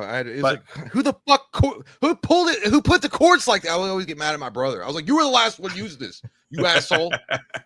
Yeah. Did I don't even think I ever owned a Genesis. Like I don't think I did. But I think Genesis did have NBA Jam first, maybe. Maybe they did. I remember NBA Jam on Super Nintendo, and I love that one. And then also N64. Oh my god, dude, ridiculous. Yeah, times. Those are the best times to be alive for sure. I also remember. Do you remember the Super Scope on Super Nintendo? Man, talk about a useless fucking additive. It looked cool. I used it when I played guns as my missile launcher, but I could never figure out how to get that thing to work in games and shit like that. I think I used the Super Scope in like games like twice. Yeah, the Super Scope didn't work. The gun did. The actual orange gun that you play duck hunt, that actually worked. But dude, it's crazy to think about too. Yeah. Well, I remember that, and then the Power Glove, which I never got, but it didn't work for shit anyway. Thank God I didn't get it. The Power Glove was a horseshit fucking investment. Yeah, I never tried the Power Glove either. You guys agree with us on this one. NES clears easily 70 to 30%. Yeah, I think it's also preference too. Like, I think more people had Nintendo in their homes than Sega. So. Yeah, I think it won that console. And honestly, you're right. Like, not a lot of people had both. We didn't grow up rich. You didn't have both. Parents weren't gonna, so. But yeah, that was a time to be alive, man. The Sega did have great ads, though. Like you said, with that Sega. That was awesome. The beginning marketing was great, and then they just fell off. I don't know what I think they were just so desperate to take over, you know what really fucked up Nintendo too, and Nintendo would have been they still would be top dog now. It's just a Blockbuster story when they passed up on Sony because Sony they made them a functional PlayStation, like where it played discs, and it was going to be a PlayStation Nintendo, and Nintendo was like, no, cartridge only. You guys are getting way too big for your fucking britches. And then Sony's like, all right, well, we'll just make it ourselves, and they cleared. And then second, it's like Blockbuster passing up on Netflix. Same thing. Yeah. I like to think that actually happened in a boardroom too.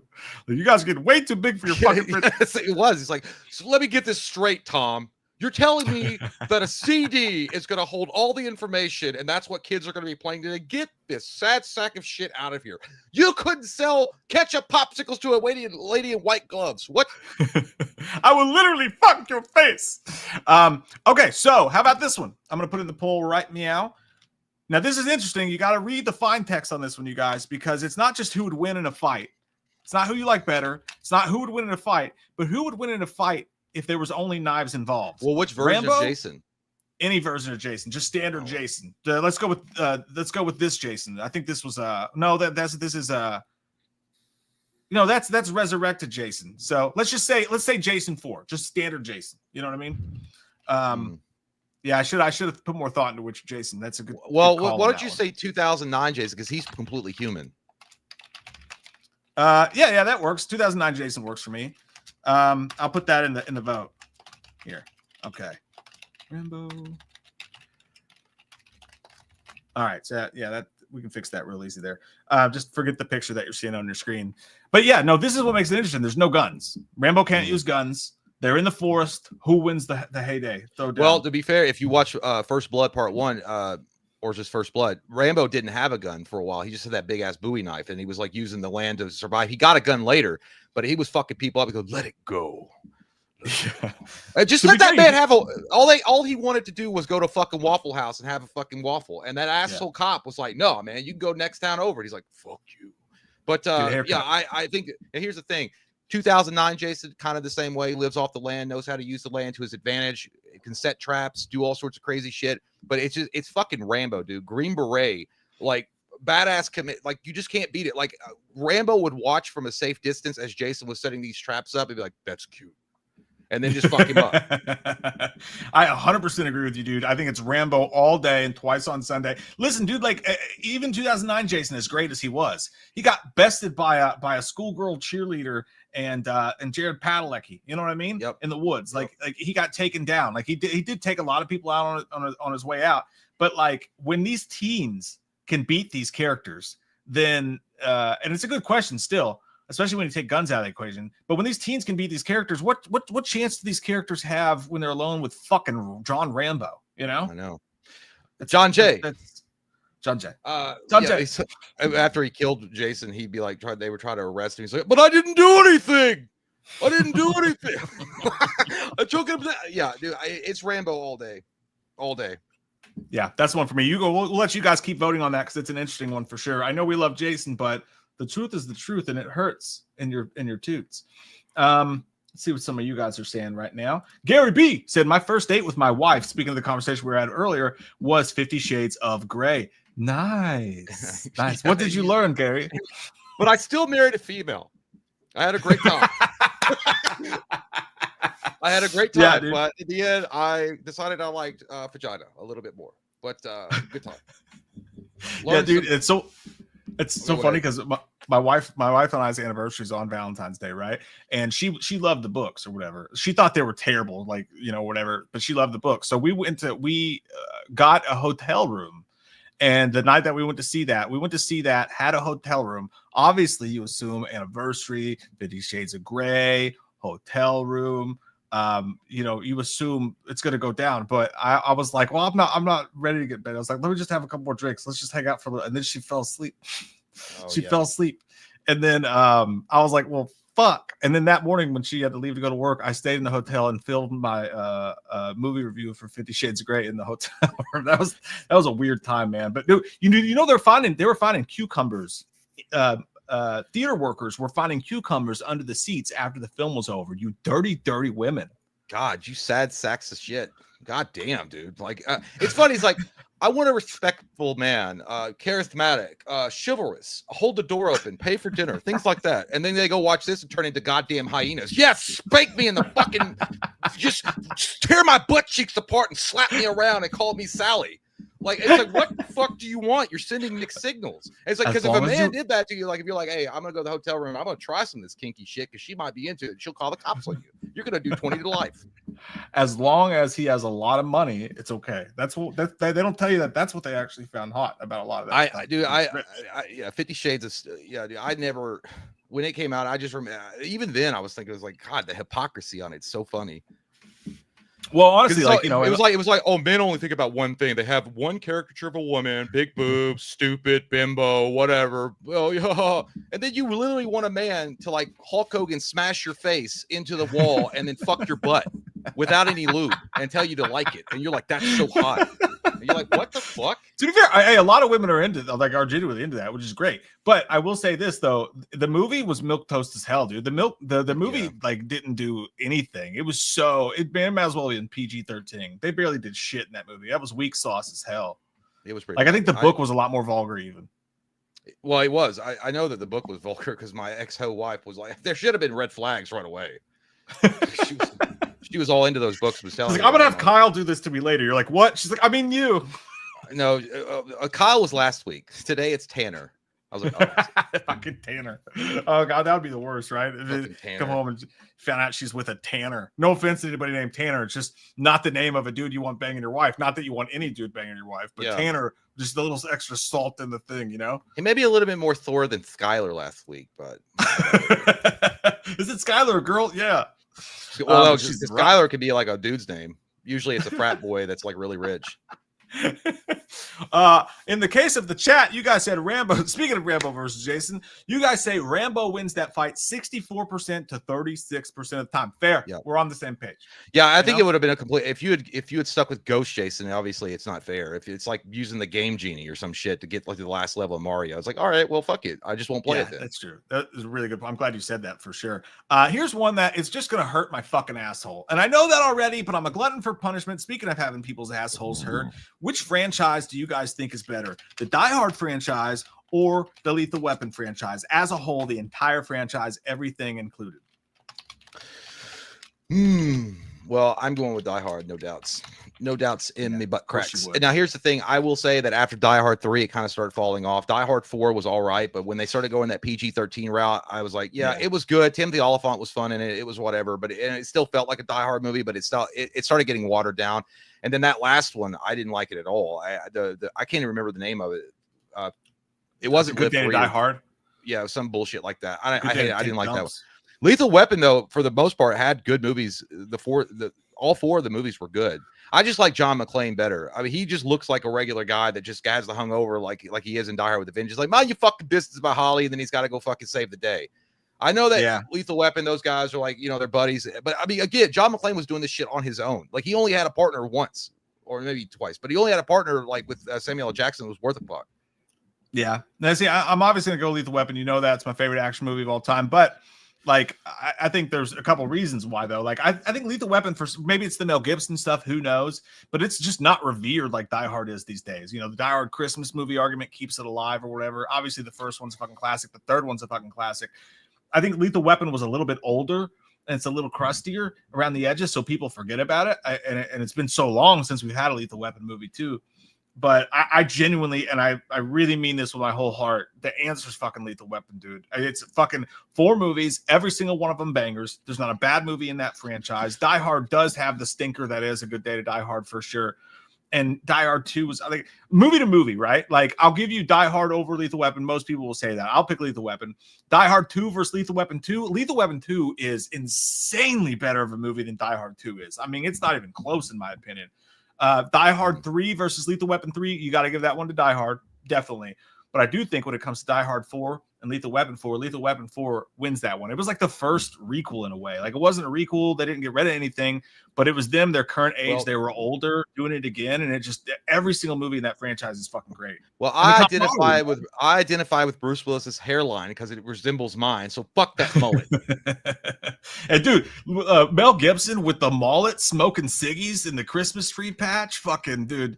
And like Mel Gibson alone versus John McClane, they're almost like the same character in many ways. They're the same kind of smartass, whatever, wild man, cop type dude, whatever.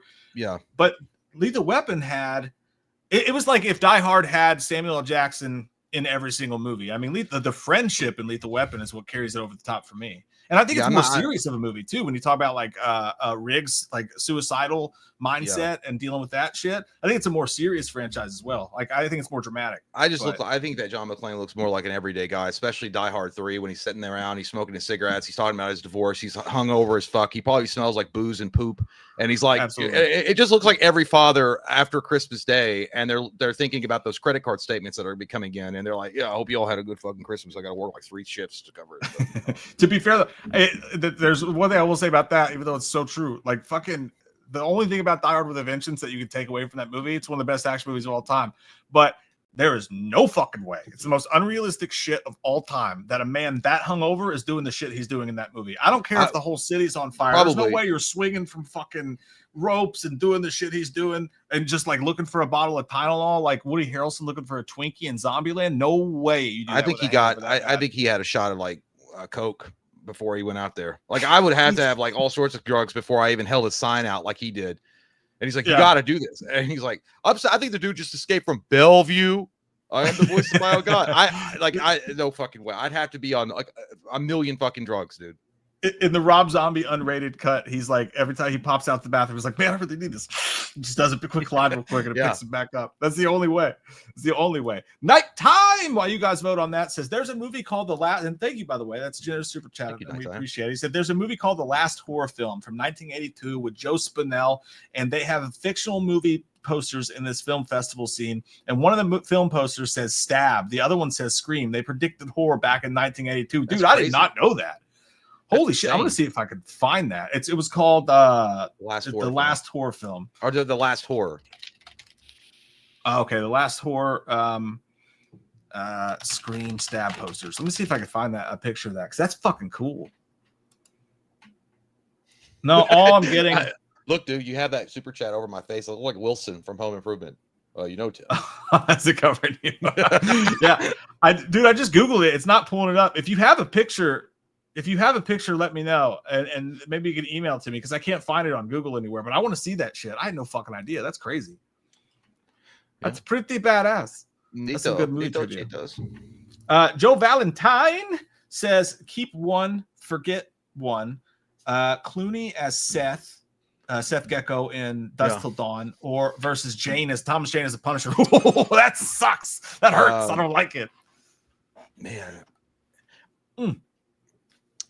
You know what? I love Thomas Jane as Punisher. I do. I also love John Bernthal, but I think Thomas Jane is a superior Punisher. But dude, George Clooney as Seth Gecko is the only time that I ever thought, like, hey man, George Clooney's kind of I always thought he was like a diva, but he's rocking the fuck out of this role. That's the only time I ever thought he was cool.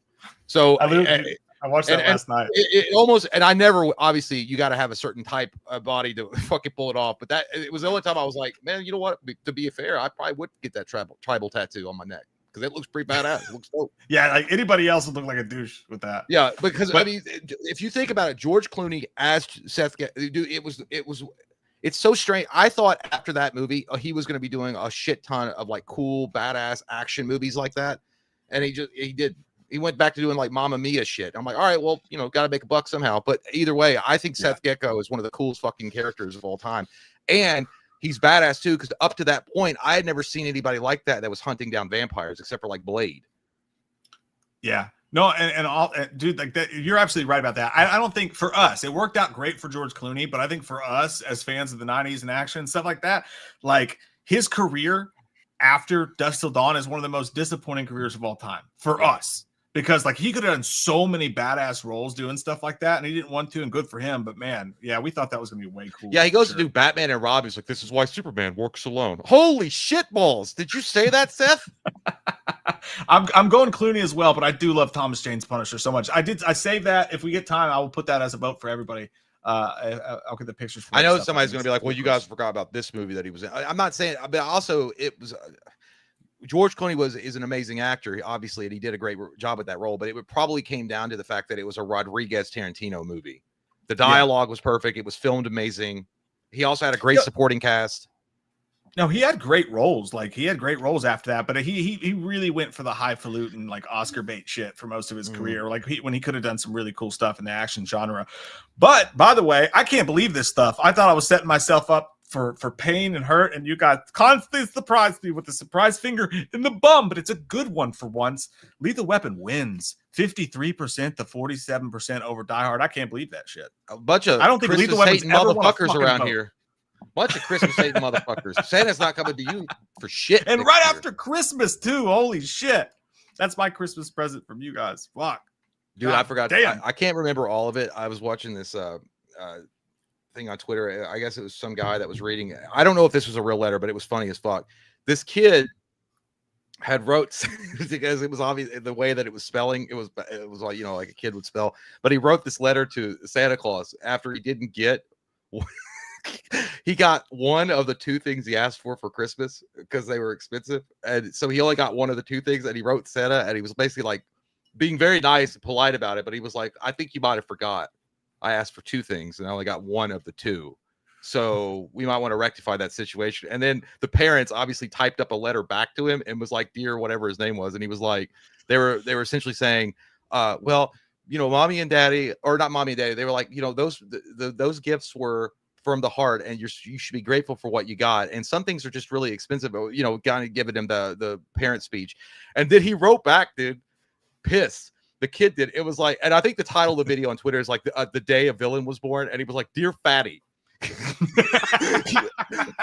he was like, dear fatty. He was like, don't talk to me about how costly it is or whatever. I mean, this boy was like pretty smart. He's like, because you have slaves working for you called elves. It doesn't cost you anything. and then it went on for a minute, and then Santa wrote back again. It literally was going back and forth. Santa wrote back again. He was like, well, dear, he goes, it seems that you're ungrateful. So Santa hopes that you can be put back on the nice list and not the naughty list for next year, because you might wind up with some coal. And then he wrote back, dude, the kid's last name was like, dear Santa, I'm sorry. Before that, Santa had said, I'm going to have to talk with your parents. And then he was like, the kid wrote back, he's like, he's like, dear Santa, I think it would be a grave mistake if you talk to my parents. And then he said something like, he was like, by the way, he goes, I hope you enjoy those cookies next year because they're going to be fucking poisonous. Dude, that little kid really is going to become a villain. Yeah, That's I don't know wild if it was funny as hell, dude, because the way they had screenshots, like somebody had taken pictures of this kid's letter, and it was like wrote in crayon and the whole thing, dude. It could have been a setup, but dude, it was some of the funniest shit I've ever read in my life. Yeah, you never know when stuff like that's fake just to go viral, but it's funny either way. Like that's crazy. By the way, I'm going to throw out a really quick opinion that people aren't going to like. I think we should get rid of Santa Claus. Why? Because I think it's a terrible thing. I think it makes it confusing for the parents. It fucks with the kid's brain and how they understand the supernatural and the world as the way it works. And most importantly, I think it's fucked up because when you get two kids on the phone together, you know what I mean? Like one kid might not, the parents might not have very much money. And when we're all under this guise that like Santa Claus is that he gives nice kids nice things and he doesn't give naughty kids things. And like, what if a kid's parents are just broke and they're struggling and they can't get him anything? And this kid thinks he's a bad kid because he didn't get as much as his friend Timmy did. I think it's a fucked up way of looking at the world. I think we should get rid of Santa Claus. And I know people aren't going to like me for that, but that's fine. I think we should get rid of your U.S. citizenship and send you back to fucking China, you commie pig. You commie pig.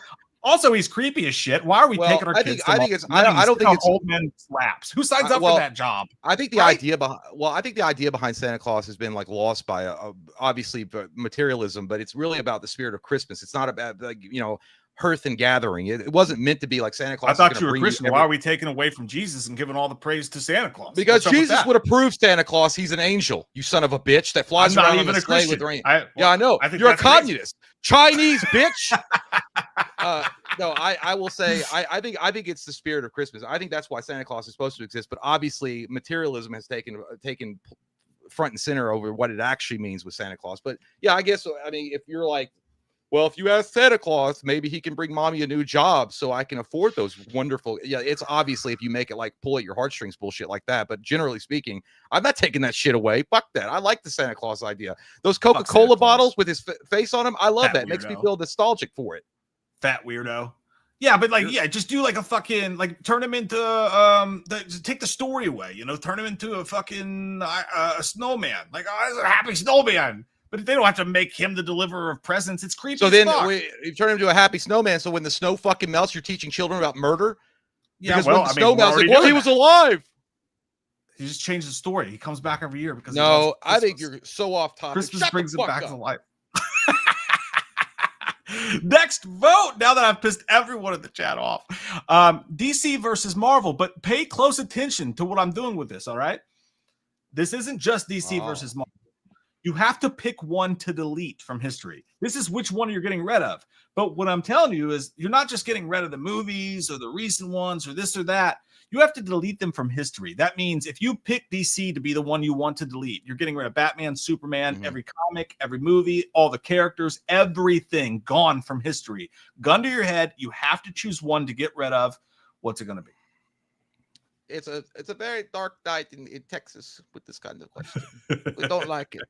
We don't like it. Not enough booze have been spilled to discuss this yet. As far as like, characters that have been the most influential characters of all time, I think that you got to give it to DC. I would delete Marvel. Batman and Superman alone carry the fucking brand. I mean, they're the most recognized hero other than, I mean, they literally are the most recognized heroes, period, from both companies. You can look at Spider-Man and make that argument, which he is. But other than that, I would say DC has got like, they're top heavy as fuck, dude. Like they got the big heavy hitters. Marvel's great. They got Spider-Man, they got Hulk, they got the Fantastic Four, they got the X-Men. That's all great and dandy. But I mean, Superman and Batman clear that shit by themselves. They clear it. I would rather read stories about Superman and Batman and what they're getting up to. And Batman is so fucking real on multiple levels. Like, yeah, I know he's rich, which makes him obviously not us, but the fact that he's dealing with his parents' murder and that he's out and he's like trying to like set the wrongs right. And what he's just a man. He's not got any like superpowers whatsoever except his mind. I don't know, man. I just feel like DC is just, it's DC. I'm not even a big fan of Wonder Woman, but I mean, she's even the mega three, those three themselves. Let's just say that the big three, Batman, Superman, and Wonder Woman, they clear it. They clear Marvel all day long. Yeah. It's the reason it's tough for me is the X-Men specifically. Like that's really what grinds my gears. But DC's top heavy. Like this is, in my opinion, this is the truth. I think DC has, obviously, Batman and Superman, it's top heavy. There's the biggest. Nothing in Marvel touches Batman and Superman. Nothing. It would not gonna touch it. Nothing does. But nothing ensemble-wise touches the X-Men except for the Justice League, you know, which includes Batman and Superman. So does that really count? I don't know. It's really hard for me to get rid of X-Men. And Marvel really has a better stable overall when you look at the ancillary characters, all the extra characters. Like I feel like there's like I have this poster that Kate's mom got me that's in the bathroom above the toilet. It's just Stanley's face, and it's just all the Marvel characters around his face. And like there's thousands. There's just so many. Deadpool, like all these crazy amazing characters. I think they do better like wide scope ranging than DC does, but DC's top heavy. Like, how do you get rid of Batman and Superman? Well, not just bitch you Batman, Superman, Wonder Woman, the Flash. I mean, Green Lantern. I mean, here's the thing about the characters, though. I will say Marvel probably for a long time dominated in the fact that they made their characters more grounded than DC, because DC had a lot of highfalutin heroes, except for Batman. I will say Batman wasn't, but he kind of was goofy for a while, and then they kind of made him more serious again. But Marvel always had more down-to-earth type of heroes that dealt with real-world problems. Like Peter Parker has all these amazing gifts, but he's struggling to pay rent. He has relationship problems. The Hulk has amazing powers, but he can't control it, and he's a rage of emotions and all that shit. I mean, more real stories. But again, I think DC, Superman and Batman, dude, like you can't get they can't be blinked out of existence. They just can't do it. And Matt says Batman has the best villains. I mean, that's true, but also I think Marvel as a whole might have the best villains when you consider Galactus and you consider Thanos and you consider Apocalypse. Like I think Marvel has the better like world-killing villains in my opinion. No, I mean like, you got Darkseid. You got Darkseid though. You got Lex Luthor. You got Brainiac. You got, I mean, DC's, and then also just like they mentioned, all the villains and rogues from Batman's gallery alone. Joker. Yeah. I mean, I just meant specifically world killer wise. I think Marvel takes the cake on that. Darkseid's really the only world killer that comes to mind for DC. Brainiac is also, but also there's also a few of them. Yeah, I'm not that familiar with everything DC as far as their villains are concerned. I used to read Marvel all the time, but. So I can name most of those, but I just think the overall, I don't remember who came first, but there was like, I don't remember if Marvel copied Darkseid for Thanos or if it was the other way around. Yeah, and guys, I'm not saying villains overall. I'm literally talking about, I'm not talking about like Joker and stuff like that. I'm talking about like gigantic. He's talking about like celestial killers. Yeah, but like there's Parallax. DC. Yeah, I mean, DC's got quite a few. I just can't remember them all, but Marvel's got some really great ones. I mean, like they're both great companies with great characters. Yeah, they're both great companies, tough, but I can't take over. I can't. Superman and Batman it's Superman and Batman, dude. That's it, dude. That's exactly what I was gonna say. Like as much as it would hurt to get rid of X-Men, that's the one that hurts the most, more than Spider-Man. Really, for me, is the X-Men because that's what I grew up as my favorite. But my brain cannot get past the fact of deleting Batman and Superman. Well, I just don't think I can do it. It'd be like saying, I love Jason Bourne, but you have to get rid of James Bond. Yeah, it's fucking hard, dude. I'll let you guys pontificate on that. Jacob, let me make Jay big here because we're gonna cover his face. Hey, Jacob, what's up, buddy? Appreciate that, my friend. He says Sonic 3 slapped ass. Jim Carrey was a force in this one. Dude, that's what I want to hear. Like, I'm not a huge Sonic guy, but I watched the movie solely for Jim Carrey because he's not in shit anymore. So it's nice to go see him. So that's awesome. By the way, I binged all the View Askew universe for the first time, and now I'm hooked. That's fucking awesome, dude. I bet that was a blast. I wish I could have watched it with you. Thanks for the invite. Right. For the first time, by the way, like that's the first time you watched a bunch of that. Dude, I wish I could have been there as well. That's fucking awesome. We love you too, buddy. He said, our album just dropped today. Let's fucking go. Get it up past the rice. Jacob, put your band's Spotify link in the chat for everybody. Congratulations, check it out, man. Good That's stuff. fucking awesome. Hell yeah, Jacob. Good week for you. Past the rice. Get it up past the rice. Yeah. Dude, have you ever watched any of the Sonic movies, by the way, Jay? No, I haven't seen them.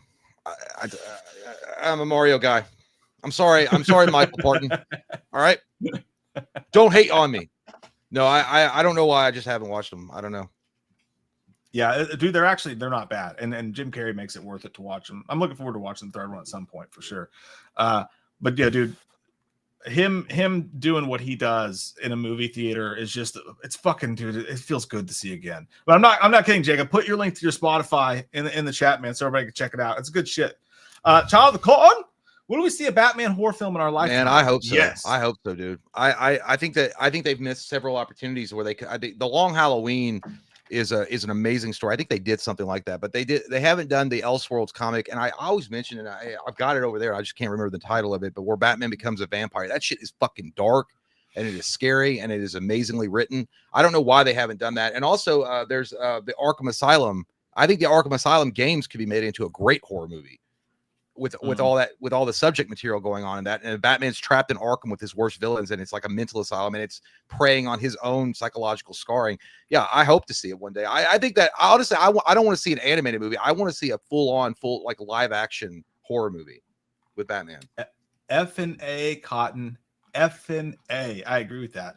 And speaking of which, you guys in the vote. Oh fuck, shit. Cunting daughter. Your cunting daughter. Fuck.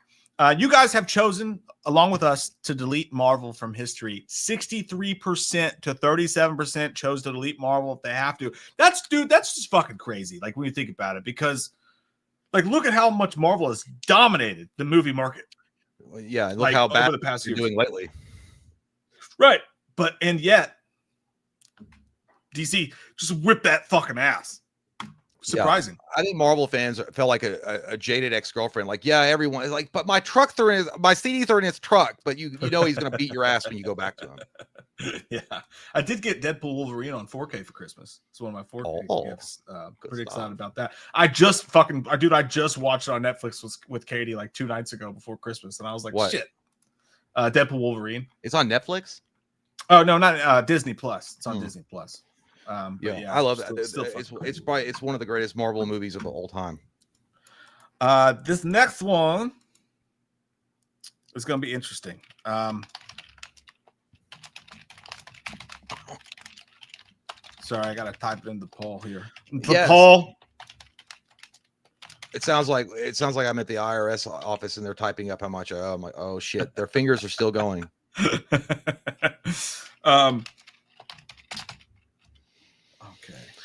Yeah, I do. The Friday 13th is the easiest franchise to get confused. It was okay, I got it. Okay. Oh yeah, I gotta go. Dude, it sucks, dude. I gotta go in March to get my license renewed. But I have to go to fucking Frankfurt to get it. I did that. It's not that bad actually when you go up there. Like it's way easier than it used to be. But there's no HBO. I don't want to go. I was like, can I just send that shit through the mail? There's no HBO. Of the Tommy Jarvises, these 3 Tommy Jarvises. Yeah, which Tommy Billy do you guys from Power Rangers in the middle. Don't you fucking say that? That's the like worst. That's easily the fucking worst. Dude. I liked him though. Oh god, dude, he was so stupid. Like he was. No, just he like, wasn't. I'm angry. I'm Hulk. Yeah. Hey, don't touch my fucking mask, kid. I hated that guy. Dude, he creeped me out. He creeped me the fuck out. Mine is this is the easy answer for me. Is Jason Liz Tommy Jarvis all day long. I think he was funny. He was cool. He was an action. He had an action hero vibe to him. obviously the kids, Corey Feldman or whatever, but he was fucking annoying as shit at times. And like, dude, it was so dumb. His sister's getting fucking the shit kicked out of her by Jason. He's like, I'm gonna go upstairs and shave my head. Like, why did you even do that? You just listen to My Chemical Romance, and then he comes downstairs looking like Billy Corgan, like didn't finish his fucking haircut from the Smashing Pumpkins. He's like, it comes down the stairs. It's easily 6 for me.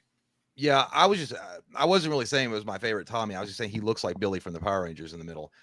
Which I agree, that is true. He looks like a Billy. He looks like a Billy from the Power Rangers, but he was like, "Pray away the gay, huh? I'll show you motherfuckers." Like that's what he looks like. Remember that poor guy got bullied as fuck. But anyway, I think my favorite iteration of I never really liked Tommy necessarily. I always felt like Tommy was like a shoe-in character that they try to make him like some kind of hero, and he really always falls flat. I feel like Corey Feldman was like the best representation of Tommy. And I'll just leave it at that. I like that the fun-loving, like horror obsessed kid that finds himself in an actual horror movie situation and has to overcome and adapt to, to deal with it. And only his knowledge of all the shit that he's read and been able to collect over the years it will save him. But I think that the guy that played him in part 6, that guy, there's nothing wrong with him. I think his voice kind of annoys me. Wasn't he the guy in Return of the Living Dead part 2? Wasn't he those guys? Mm-hmm. They go, the first one. Yeah, the first one. Cuts out your braids look so tight. I don't know. I just don't like the way he talked. I don't know what it was. Yeah, no, that's I think Corey Feldman. If I had to guess, I think people will pick Corey Feldman, just because the nostalgia of it all more than anything else. But and dude, I really hate the guy in 5. I don't know, he's just weird. Like, I don't think he reminds me of one of like my half brothers when I was growing up. Like, just like I'm so in turmoil. Like, shut up, bitch. Yeah, he kind of looks like he looks like a high school bully. Like kind of like he'd be like he's like that's a really cute backpack. Are you gay? Like, yes. And then he just beats the shit out of you. But but I do think that and again, I used to hate part 5. I used to hate it because it wasn't Jason. They played the old trickaroo on you, and by putting Roy Burns in there. But I've actually grown to respect it quite a bit. And I mean, to be fair, the guy that plays Tommy in that movie does make sense coming from what happened to Feldman and having these emotional scars and playing it traumatic because he was traumatized. So, I mean, it does work. Yeah, no, that is true. 100%. It's just, I got on my nerves. Like these people at this halfway house are trying to help him. And he's like, I was like, stop it. Just accept their help. You want to? He's kind of one of those kids that would be like also either a bully in high school or one of those kids in the special programs that you don't fuck with, that, like, he's like, I heard he's got 3 felony convictions and he like eats his boogers and like pounds his head in like he's like, like, I'm not saying nothing, but like when you're in high school and then they would sometimes bring in the kids from like the trouble class and they would sit in with you. Oh, and yeah, then there'd be that one kid and he would start banging his head on the desk because the teacher told him to come up to the blackboard. He'd be like, oh, and he would start freaking the fuck out. And you'd be like, oh my God, dude, this guy's like wired. Like he's going to have a bomb or some shit. Like you don't know. Like the guy would have a switchblade and pull it out and like stab his fucking toe and then like make you eat it. It was weird shit. I don't know. Dude, that's fucking spot on. That's exactly like what he fucking felt like. Child of Corn said thoughts on Batman 2 delay and being retitled. I didn't know it was being retitled. We talked about this just a few minutes ago. I think it's terrible, dude. I think it's awful fucking news. I don't know what the fuck is going on there, if they're trying to shoehorn it into some sort of universe or whatever, but this is bad, dude. This is really fucking bad. It's a Batman movie. It's like, I feel like Jason, like, make it happen. Get in the fucking kitchen and cook it. Yeah, cook that shit up. I could smell it from here. You have been home all day. I think that it's it's not a good look, because especially with the James Gunn trailer releasing with Superman and all that buzz going around, like you got to wonder or assume it has something to do with that, even though it might not. I don't know. Maybe they're just doing some quick rewrites, or I don't know. It sucks, dude, to have to wait that long. And what's it, 2027 now? You got 2 more years to wait. Yeah, I worry that they're getting the franchise as a whole, the universe is weighing them down, and they're starting to buckle under that weight.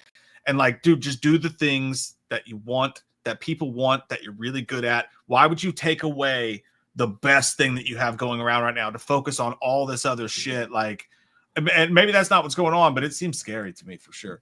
Yeah. Michael Parton says, "Don't tell Aunt Rhodey from the 7th game" is another one. Don't tell Aunt Rhodey. I don't know what you mean, Michael. Do you know what? She's that drunk bitch that always shows up at the party late and asks, like, and is worried that nobody got her any Christmas presents. Yo, because no one likes you, Aunt Rhodey. Aunt Rhodey's a terrible name. Like that. That's just, she sounds like she would pinch her cheeks and smell like mothballs. That's all I know. Colton, what's y'all's most anticipated shows for 2025? Daredevil Born Again is at the top of my list. Did you see the teaser trailer? I just saw a little snippet from the Disney stuff. I'm super sketchy on that one, Colton, because like it's Disney. You know, they gave us Deadpool Wolverine and they did that right. So I have some hope for it, but I'm also a little worried they're just going to try to like, has anybody really been impressed with anything on Disney Plus? Anything? I haven't watched anything from, I think that, I guess maybe Daredevil Born Again. I hope it's good. I mean, they know that the success that they had on Netflix, so I don't think they're going to hopefully they don't stray too far from the formula that they already know worked for them. Charlie Cox is awesome as Daredevil. So but yeah, dude, like Mike said, it's a Disney run project. And if anything else, they've shown over the years how incompetent and out of touch they are with their own fucking core audience by shoveling shit in your mouth day after day after day after a day. And then saying like, you don't like it. What are you, a bigot? You don't like that shit? You fucking bigot. What are you talking about? No, I just think the movie sucked. No, you a bigot. All right. Fuck you then. That's what they do. That's what they do. Yeah. They've not had a good run, but I mean, so let's imagine this, like if they do it right and it feels like it did on Netflix, then it's right up there near the top of my list too. I'm going to go though with, Alien Earth is what I'm going to go with, dude. I'm pretty pumped about that shit. An alien show starring Timothy Olyphant as allegedly a synth. It's pretty fucking cool. That or Welcome to Derry, but I think I'm going to go Alien Earth. Yeah, I'm not so sure. I'll Welcome to Derry. It could be great. I hope it's great. I just don't know. But I will. Yeah, Daredevil probably will be awesome. Well, no, I can't even say that anymore. Like Marvel has failed so badly as a company and shit the bed so many times, and they've ruined franchises that usually you would just print money with, like Star Wars, Marvel. Yeah. I don't trust them anymore, dude. Like not until they start veering away under different leadership. And I think it's pretty obvious who the problem is. It's Kathleen Kennedy, and they don't get rid of her. They keep on making excuses for her. I mean, she's literally been the showrunner on multiple flops. And at some point you gotta be like, those blowjobs aren't doing so good anymore in the office room. You're gonna have to take a break there, lady. I am psyched about D'Onofrio coming back as Kingpin though. That should be pretty fucking well. Yeah. And again, but the formula is already there. You don't have to change much. I would just bring back the showrunners that you did that you had on Netflix and employ them. They won't, but I would do that. I fucking wish, dude. I wish they would. I'm excited about X-Men animated series coming back as well. That could be dope as shit. And obviously, if Crystal Lake ever actually reaches the screen, that'll be the number one, specifically the Halloween TV series. But I think it's unlikely we'll see that in 2025. But we can dare to dream, Jim. Thomas Jarvie Tommy, you silly bitch. Like chiclets. Tommy Jarvis, you guys say your favorite Tommy Jarvis is Jason Lives Tommy Jarvis at 55%. Part 5 Tommy gets 13%, and Part 4 Tommy is in second place at 32%. Jason Lives Tommy takes it. Good old Thom Matthews. It's like as you want to ask his parents, why the fuck was your dad drunk in the waiting room and he meant to say Tom and it came out Thom? No, it's Thom. It's a wild name. And then they just wrote it down. They're like, it's Thom. I was watching a football game. This cornerback or whatever, his name was his name was Kool-Aid, like with a K, like Kool-Aid. I was like, that's fucking dope as shit. Kenny was like, are you serious? I was like, dude, if we had a kid that was a boy, I would have named him Kool-Aid. That's fucking awesome. I was like, why'd you name me Kool-Aid? It's like, well, that's what I was drinking, but it was spiked when we had. I think it's fucking great, dude. Dude, you're gonna love this one. You're gonna love this one. I'm gonna put it in the poll right now. This is fun. Who wins in a fight? All right, the Mask or the Cenobites? This is gonna be a shocking revelation for all of you. I will say the Mask wins here because the Loki mask that he puts on, it's literally a god of trickery. Like that's the powers that he's infused with at this point. Like it's just, I mean, he would give Pinhead a wedgie, stick a pin in his butthole and go, and then like, they were like throwing chains at him and he would like turn them into like dildo ropes and like make them like do jumping jacks with them. Like it would literally be, there's no chance. The Cenobites are, they're horrific and they're scary and they have access to hellish powers, but they're still servants of Leviathan, who's the actual god of hell, who's they're serving. They're taking on another actual god when he has the powers of Loki. So it's over. Dude, I'm not gonna lie to you. That everything you just said is so hard to argue with. I think I have to go with the Mask now. Like, because you're that's gotta hurt. Yeah. Like, and then how funny would it be when he made Pinhead and the rest of it goes, they called me Cuban Pete. I'm the man who rock the beats. And then they would like have the chains go, it goes chicka chicka boom, chicka chicka boom, chicka chicka boom. And then I mean, look at the Dr. Shinard from Hellraiser 2. Like he wasn't even a god and turned them back into human. It whooped their ass in 2 seconds. Yeah, JD Barr was like smoking. Yeah. Fucking Yeah, he would pull up the fucking wedgie up in it. It would be like a thong. And he'd be like, oh, I didn't know you were excited to see me. Dude, if we could get AI to do anything, I want to see this fucking movie. That would Yeah, be it the would be funniest fucking movie of all time. The comic book was actually really violent. The Mask actual it's extremely graphic and gory, and it was obviously black comedy and like tinged with comedy as well. But it was meant to be a violent movie, or not meant to be a violent movie, but it was an actual violent comic book. And then they turned it into, they watered it down, obviously for kids. But yeah, I mean, it's the same thing with the Turtles. The Turtles, the original comic books, was a darker, grittier type of atmosphere. Yeah, and dude, it's weird for me because like I'm the biggest Jim Carrey fan on the fucking planet. Like he's my favorite actor of all time, my favorite comedic actor for sure. And I just like I could never, even as a kid, man, The Mask just creeped me out in a weird way. Like not that like I was like this scares me, but Jim Carrey doing that, it just I didn't like it, dude. I've never liked that fucking movie, and I hate it because like I want to enjoy it. But like, there's something, my love for Jim Carrey in The Mask, like butt heads. Like, I don't like that fucking movie. And I can never fucking rectify that with myself. Like, there's funny shit in it, you know, like the chicky boom stuff. But I did just you can never miss get over me? it.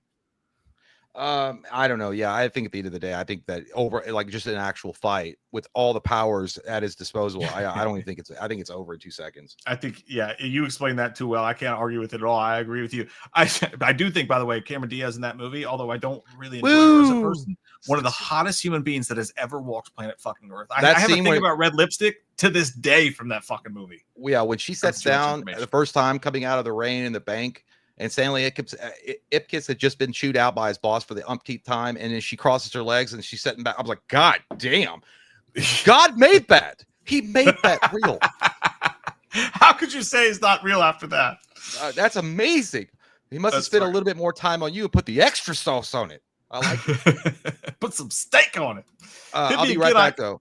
Oh, no. Okay. Okay. Well, actually, yeah. Okay.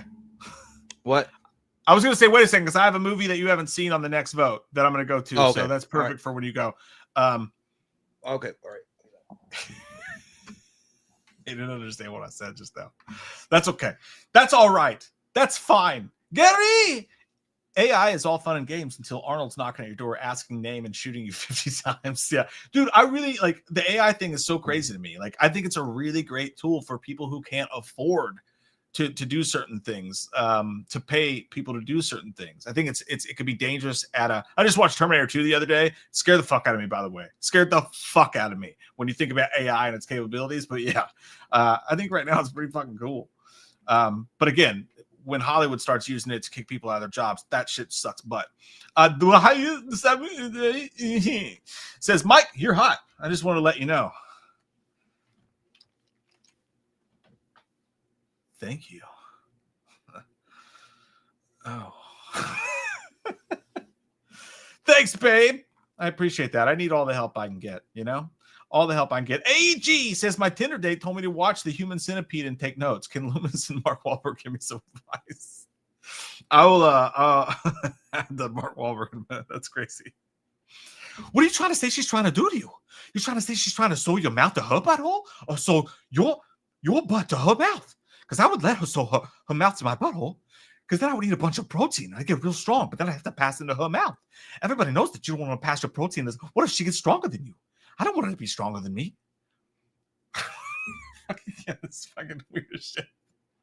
I watched that movie one time. I watched it with the kids. I took them to the golf course. I thought it was a Disney movie, and it wasn't. I popped on Human Centipede, and all of a sudden the kids are crawling around the floor with their faces in each other's butts. And I'm like, stop it, children. Stop it. We got to try to outrun the wind. We got to get away from this evil. That's could you imagine? Could you fucking imagine? First date, Human Centipede. Here we go. You don't know much about me. I don't know much about you. It's a Tinder date. Let's watch a movie. Netflix and chill. Let's just throw on some fucking Hey, you want to watch this new movie that just came out? I heard it's a really inventive film. Let's fucking pop on Human Centipede. Oh, this is good. I'm a Christian. I'm a Catholic. Mel Gibson would never approve. That'd be fucking wild, dude. Gary said, I would like to, I would be all like, all right, Arnold, come in. Do what you want, a beer bag? I would give Arnold, dude, I would pay so much fucking money to chug a beer with Arnold. That'd be fucking crazy. That'd be crazy. I'm not drunk. I am not. That was probably the best Arnold I've ever done in my fucking life, and I'll never even try it again because I've always sucked at that. I'm gonna go grab a drink myself, but AG in the meantime said that his Tinder date asked him to watch The Human Centipede and take notes, and would like Loomis's take and to give him some advice. First off, you met her on Tinder. That should be your first red flag. And the second thing is she wants to watch a movie about eating asshole. We don't like where this is going. This conversation is over right then. You tell her or him, whatever. I don't know. You say, let me get this straight. You want me to sit down with you, make a bowl of popcorn, put on a flick where the whole premise is that a mad scientist sews the lips onto the buttholes of other people to make them a centipede. And you think this is a good first date? Get your dirty psychopath ass out of my home and seek God and therapy. I don't like it. Get rid of it. Find a new app to find dates on. Jesus Christ. It's not even, that's weird. That's nasty. That's the advice. Don't watch. Don't Tinder. Mike looks like the drunk dad at every fucking Christmas party. Hey guys, it's me, ready to play Yahtzee. Anyway, I like The Human Centipede personally. I like it, but as Loomis, no, he wouldn't like it. But I think it. But even as liking The Human Centipede as a first date kind of movie watch, I don't know about that. That's like something that maybe the fifth or sixth date after the sex has gotten a little boring that you might put on, like where it's like normal to watch weird things together. Like once you know each other's tastes and stuff, but not like the first thing you watch. And like she's like, "Hey, you want to hear something that's really crazy? It's Human Centipede. We should watch it. It makes me horny." It's like, are you just talking about you want me to put it in your butt? If you want me to like, if you just want to do anal for the first time, you can just come out and say it. I'll put it in the ass, but there ain't no way you're chewing the poop out of my butt. Yeah, dude. Like, you know, there's some people that love to have their ass eaten out, but I'm not that guy. I'm gonna check no for me. Survey says sign me up, no. Greg. Survey says fuck you. In the case of who wins in a fight, you guys say The Mask. 67% agree with Jay, whose take I couldn't argue with a bit. To 30. I think a lot of people know. I mean, yeah, it's just he's literally a god. I mean, at the end of the day, when you break down who the Mask really is, he's a god. Those powers are from a god. Break down, go ahead and give it to me. Yeah. Break down, Saturday night. You ever heard that song? It's so no. rapey. I swear to you, I was so off. I thought you were doing Breakdown by Tantric, and I was like, that's not how that song goes. I know the breakdown. Everything's gonna shake out someday. I love that song, dude. Was that on a Madden game? It's possible. It's possible that it was. Yeah. I was gonna do this one while you were gone, but you misunderstood what I was saying. So I'll just go ahead and do it now. Because I know you haven't seen Nosferatu yet. Nosferatu. Oh well, yeah. But you know what? I probably pick it even though I haven't watched Over the Witch. I know people hate on us every fucking time we say it, every time, but it is what it be. Yeah. You know what? And let me type this into the poll real quick. For those who have seen it, Nosferatu or The Witch, if you've seen Nosferatu, and Be careful of the spoilers. No spoilers at all.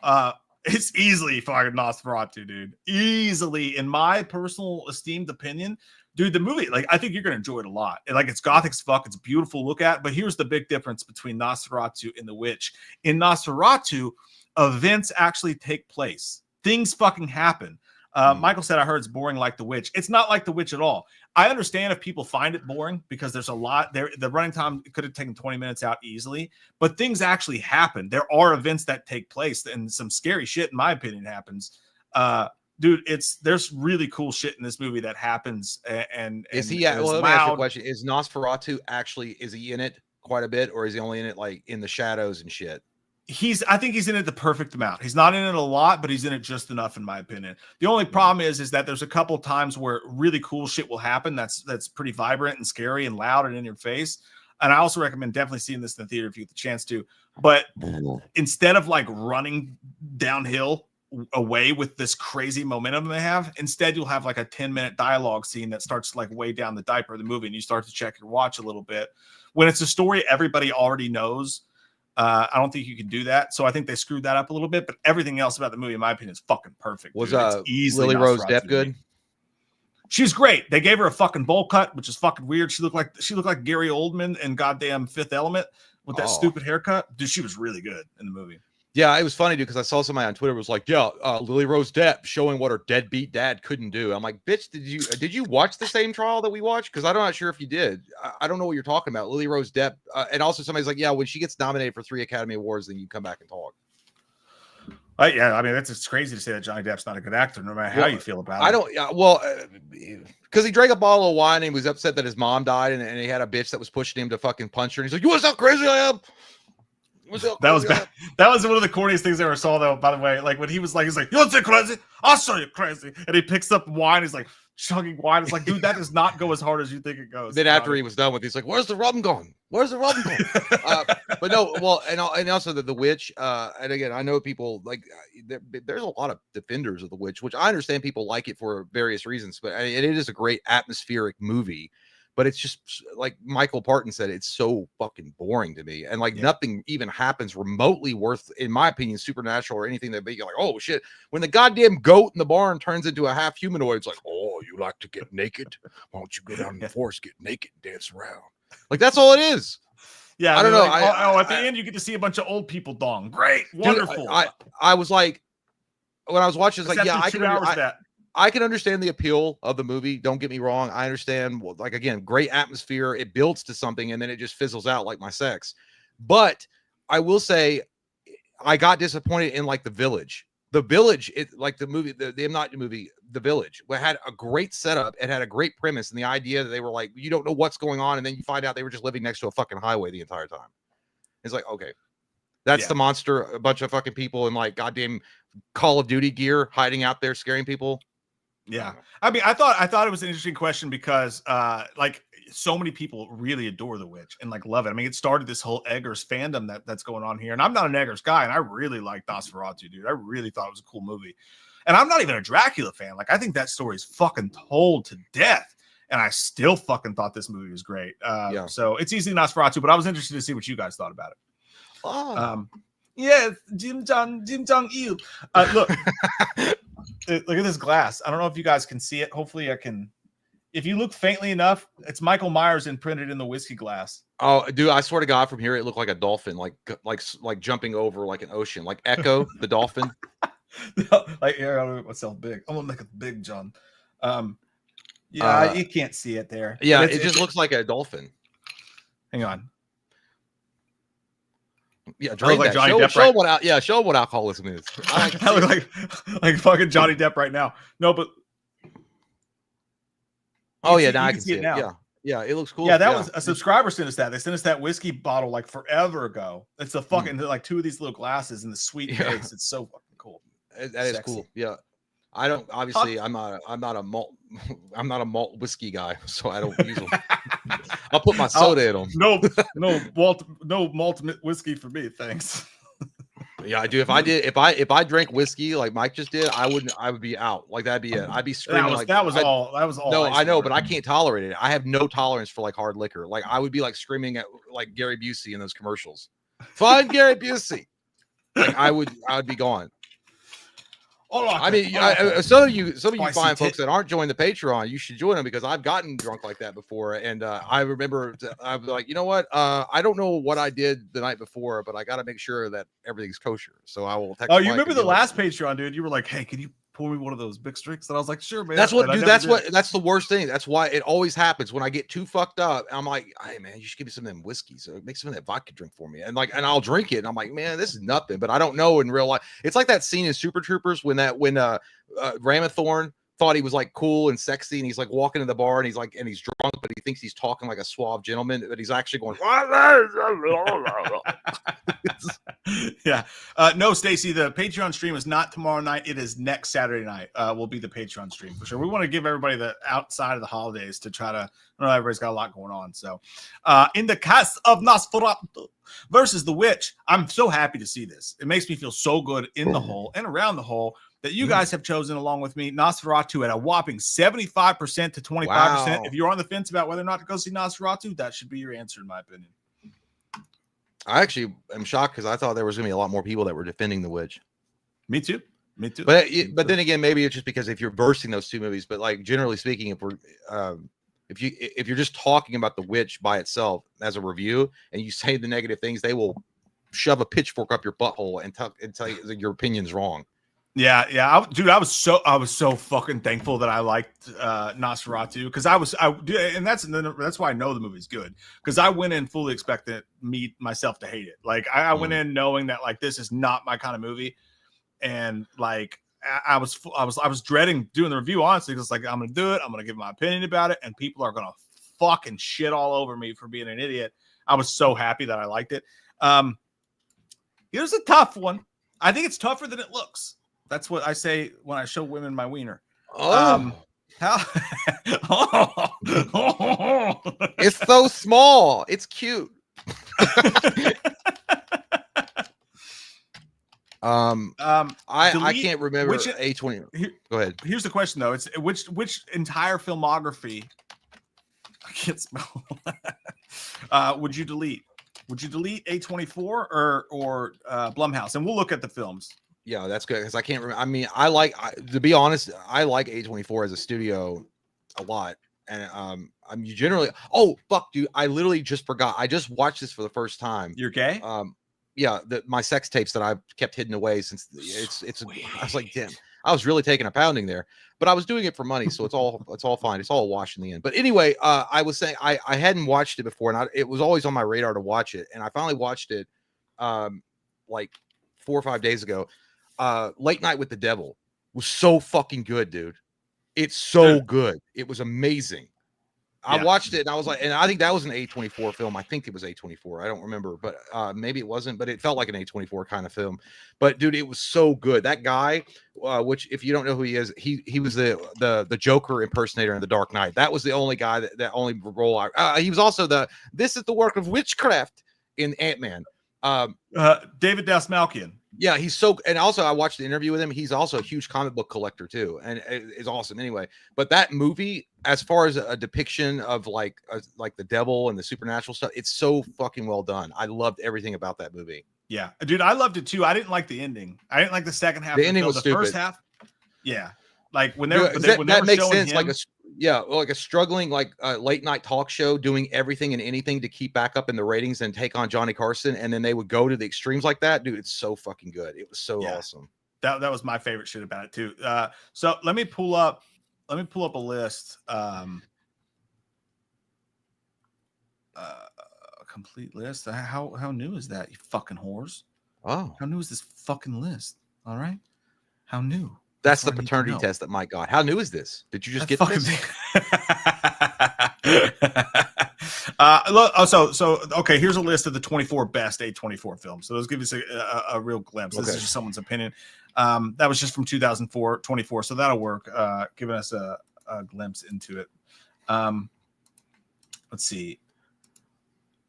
Yeah, I know someone's going to go, you're not really even real movie reviewers if you just can't remember them off the top of your fucking head. Every single fucking one. Green Knights, Iron Claw was an A24 film.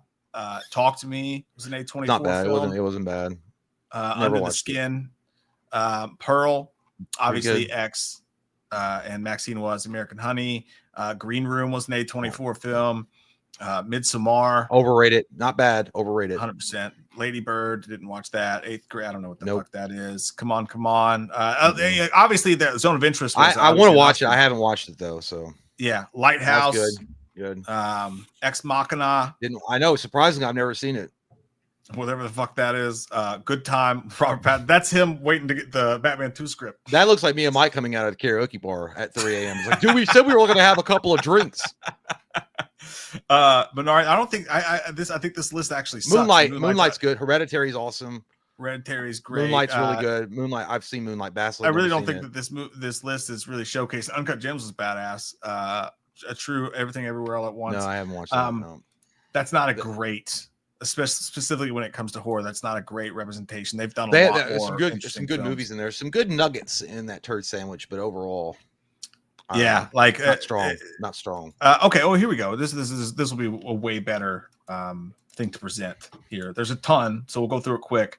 But of the A24, I'm going to start with the left side. Start by saying things that we fucking know. Beau is Afraid was A24. Bodies, Bodies, Bodies. The Brutalist. I haven't seen that one yet. Let's see. Dude, look at the queue. It just says queer. Queer. I literally, I didn't know that was the name of the movie. I just thought that was literally, they were saying a queer film. Like they didn't know what it was. They just knew it was a queer film. That just came out. Yeah, that's Daniel Craig. It just says queer. Disaster Artist, Dream Scenario, Enemy with Jake Gyllenhaal. First Reformed was a badass Ethan Hawke movie. By the way, that was fucked up. That was a weird movie.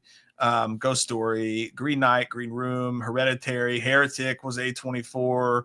I saw the TV Glow. I didn't even watch that. I think it comes. I think Blumhouse is going to kill this.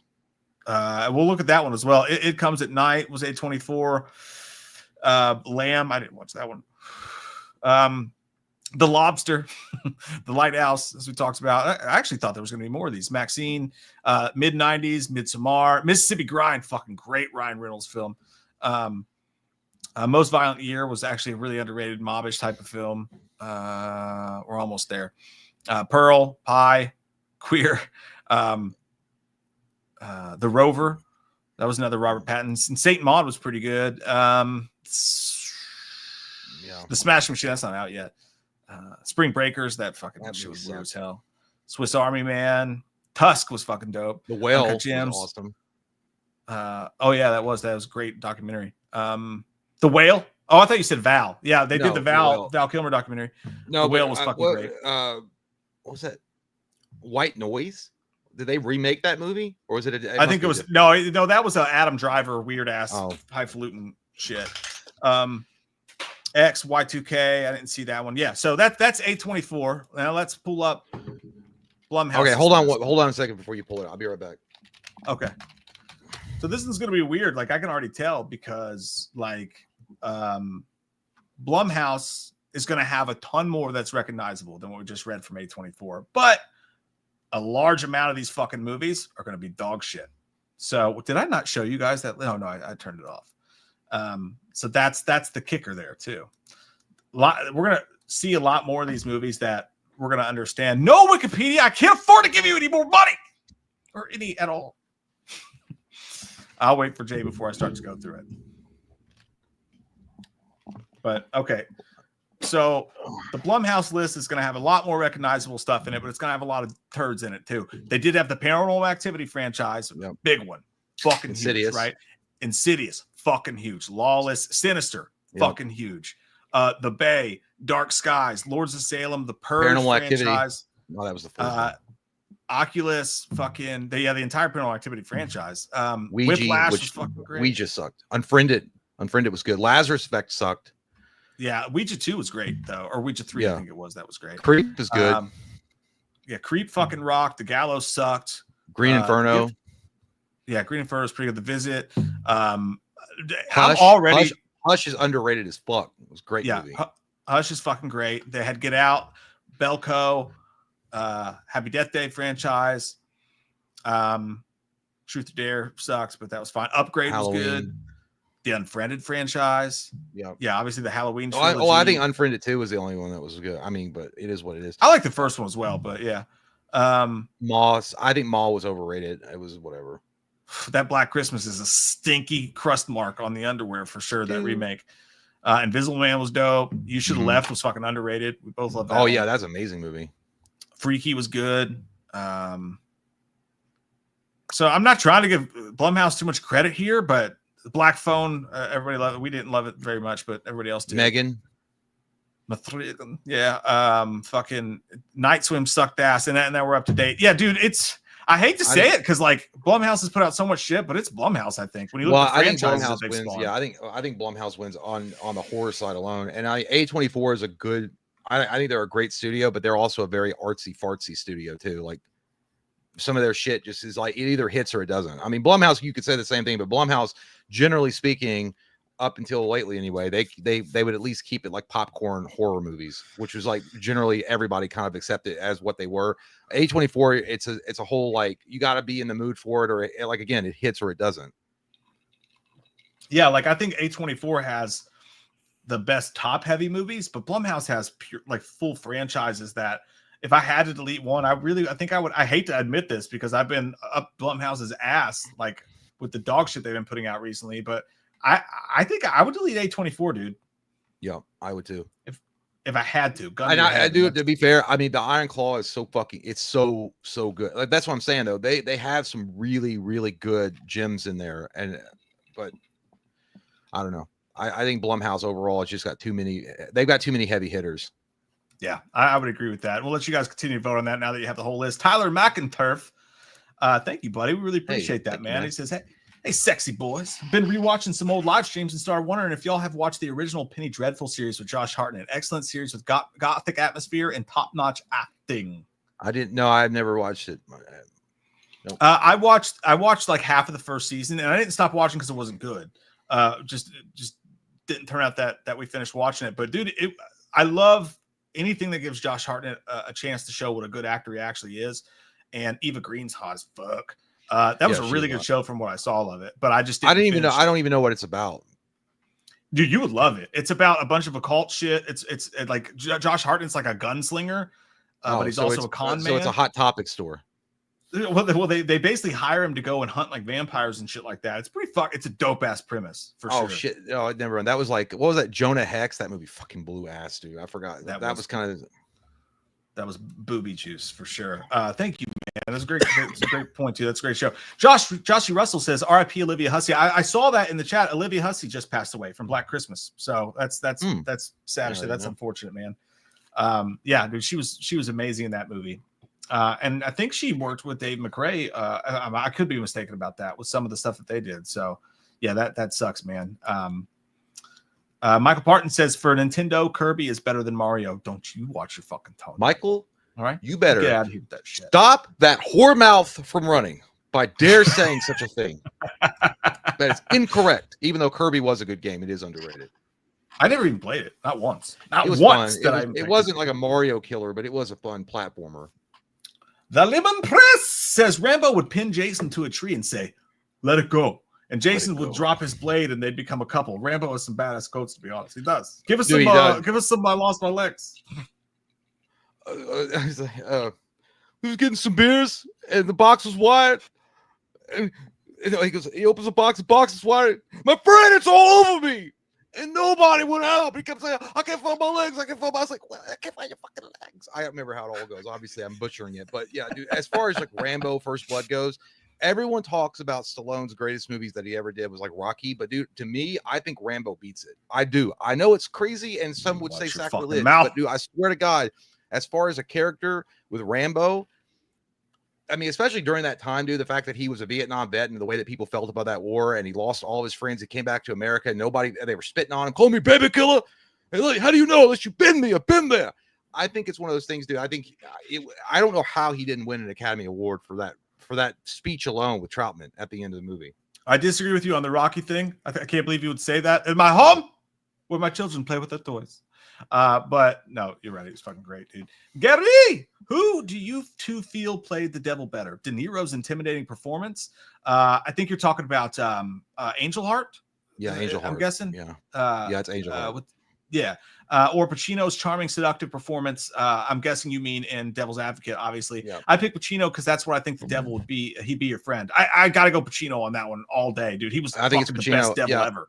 I think Pacino is exactly the kind of person that if the devil were to take human form would be, especially the fact that he is like in a law firm and it makes sense. Like, lawyers being like bloodsuckers, especially defense lawyers that would like do anything to even get like a child molester off like they do with Keanu Reeves in the beginning of the movie. And he's like all about, it's like vanity, one of my favorite. And that's what he would do. He would play on your vanity or your ego.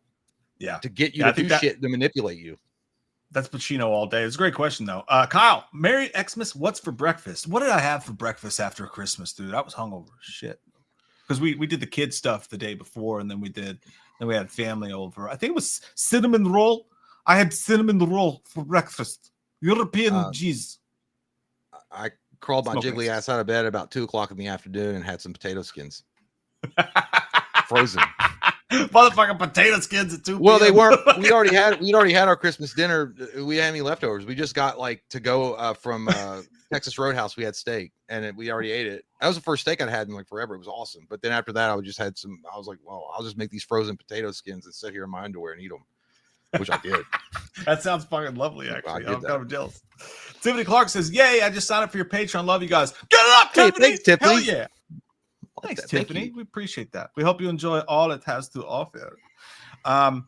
In the case of A24 versus Blumhouse, which would you fucking delete, you pieces of shit? You hot pieces of shit awake watching YouTube videos at 10:25 p.m. on a Friday?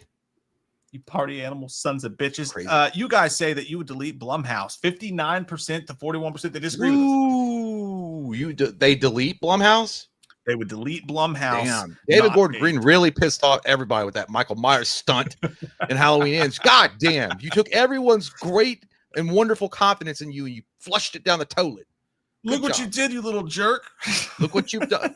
Yeah, it's like that kid in Pumpkin. It's like, what'd you do, Daddy? I sold my soul. I sold my soul to that old witch woman up in the woods. Let's go. We got 3 left tonight. 3 left tonight. And then we'll also continue to get to your all super chats and hang out. This next one, I don't know if we've done this one or not before, but it is interesting. But I'm asking the question, not which one you like better, not which one's more popular. It's who wins in a fight. And that is a fight between horror icons, spoken loosely. Smoky Joe's.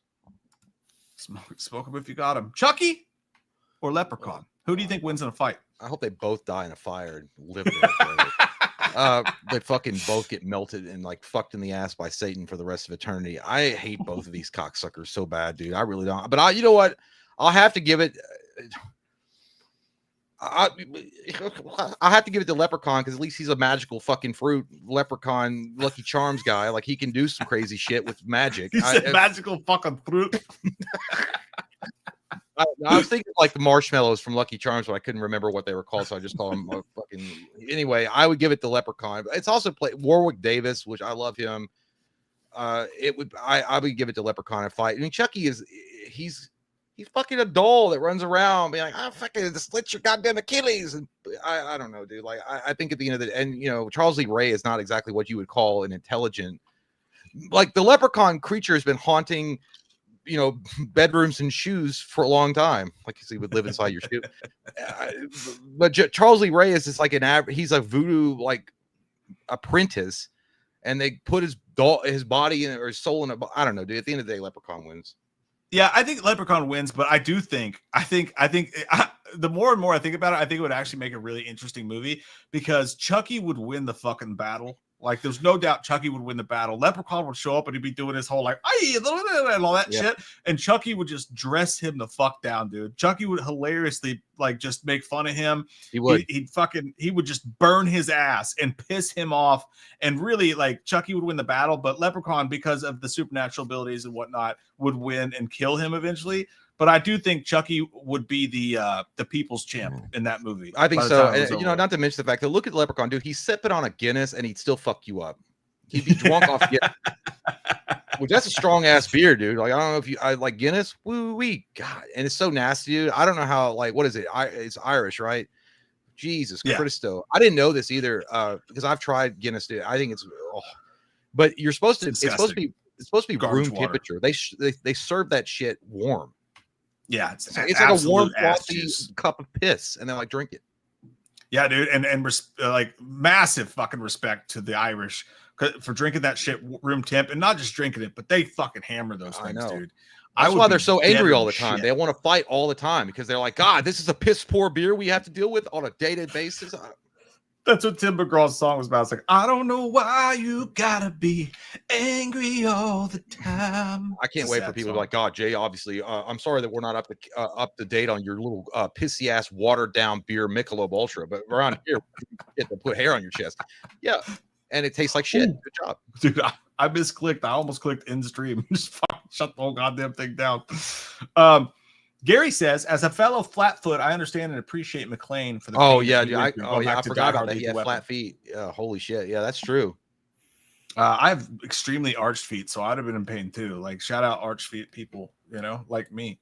Nighttime says, "Oh, Loomis, can you read us a bedtime story, please? Don't you fucking please? That's creepy, dude. You sound like a little child, please. Stop it. That makes me mad." Nighttime. A long time ago, in a kingdom far away, there lived a boy named Nighttime, who asked stupid questions and said the word please.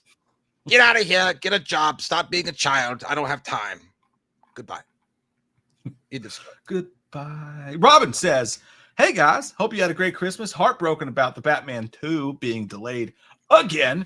Hopefully lots of great shit comes out between now and then to fill the void. Yeah, dude, it fucking sucks. To quote Tango from Tango and Cash, it fucking sucks. Yeah, we might not ever see it. But Merry Christmas to you as well. But yeah, it does suck. But I was very hopeful of you to have like any kind of expectations about some stuff coming out. I don't know, dude. Like, we looked at the landscape of the upcoming movies in 2025. We just did a list on it last week. I'm not that hopeful. I wasn't really looking forward to much coming out this year. Yeah, I mean, and this it was already pushed back to 2026. Now to push it, I know, but I mean, I don't know. I mean, maybe there'll be a couple of shockers in there, but I don't know if they're really. I mean, what was our number one movie? Superman. Yeah. Which, I mean, hopefully it's great. I don't know, but we'll see. I'm not looking forward to Nicholas Hoult at all, but yeah, could also be the reason that it got delayed. Who knows? At the end of the day, dude, if they I got to change my battery. Oh, I got to change my battery once more. We're at 9:35 p.m. with JT Owsley. Okay, I will be right back. Dude, congrats on the boss with the big tits. By the way, that's never a bad thing. It's never a bad thing. I'll be right back. Going up to the super chats. I'm just a teenage dirtbag. Sorry, guys. I like that song. He said 9:34. That's not correct. JT Owsley. Oh. Okay. JT Owsley, thank you so much. I started a new job recently, and it's really rewarding. My 60-year-old boss, big jugs, deliberately likes rubbing them on my elbow while giving me instructions, and it turns me the fuck on. Am I finally over my mom? You sick bitch. Yes, I think that's a sign of recovery, where a woman that's not related to you, especially your mother, is giving you a boner by rubbing her jugglings on your elbow while you work. It's called sexual harassment in other fields, but for me, I just call that a win. So I think that you're on the road to recovery. Good job, JT. Big boobs for the win. We like to see it. We love to hear about it. Robin Barker, thank you so much, says, can't stay for long, but I gotta show Wham some love. Hey, we read your thank you so much. And again, Merry Christmas, and thank you for stopping by, Robin. We'll see you on the next one. We've also got Matt Roberts with his cowboy hat, looking all sorts of dander and sexy. Not dander, that's something from Pets, but dandy. Says, I don't have any ideas to add, but when I was a teen, I watched Team America. I don't know why I'm giving you that accent. I'm sorry, I won't do it. I don't have any ideas to add, but when I was a teen, I watched Team America World Police with my dad, and he got so offended he broke my DVD in half. So that's kind of a movie fight if you think about it. That's true. I don't know. Yeah, I remember there was a lot of controversy around that movie, but I thought it was great. But yeah, puppets fucking, it was crazy. It was weird. America, fuck yeah. That should have been Trump's like campaign song. But of course, you're right. It would be considered a movie fight. I've never watched. I don't think I've ever watched anybody and they're like, I'm so offended. It's a movie at the end of the day. I've never really. I think the only offensive thing I would watch, like where I got pissed about, and I'm not offended, but just pissed, was a Cannibal Holocaust. They used real fucking animals. They killed them. No way. A step too far. But yeah, good point. And breaking a DVD app, what shame. Josh Wyatt, thank you so much. Says, we gonna do any director fights? I think we've done a couple of director fights. We've done a few, maybe not like exactly like this, but I know that we've had like debates on best directors or something like that. But maybe, I mean, why not? Wes Craven versus John Carpenter. I'm pretty sure we've done shit like that though. But yeah, in the future, maybe we'll do it in a format like this. Robin Barker, also says, also RIP Olivia Hussey from Black Christmas, Psycho 4, and Stephen King's It. Yeah, we just heard about that. Unfortunate. Brought a lot of movies and a lot of joy to people, though. So good times. But unfortunate that she passed away. But thank you, Robin.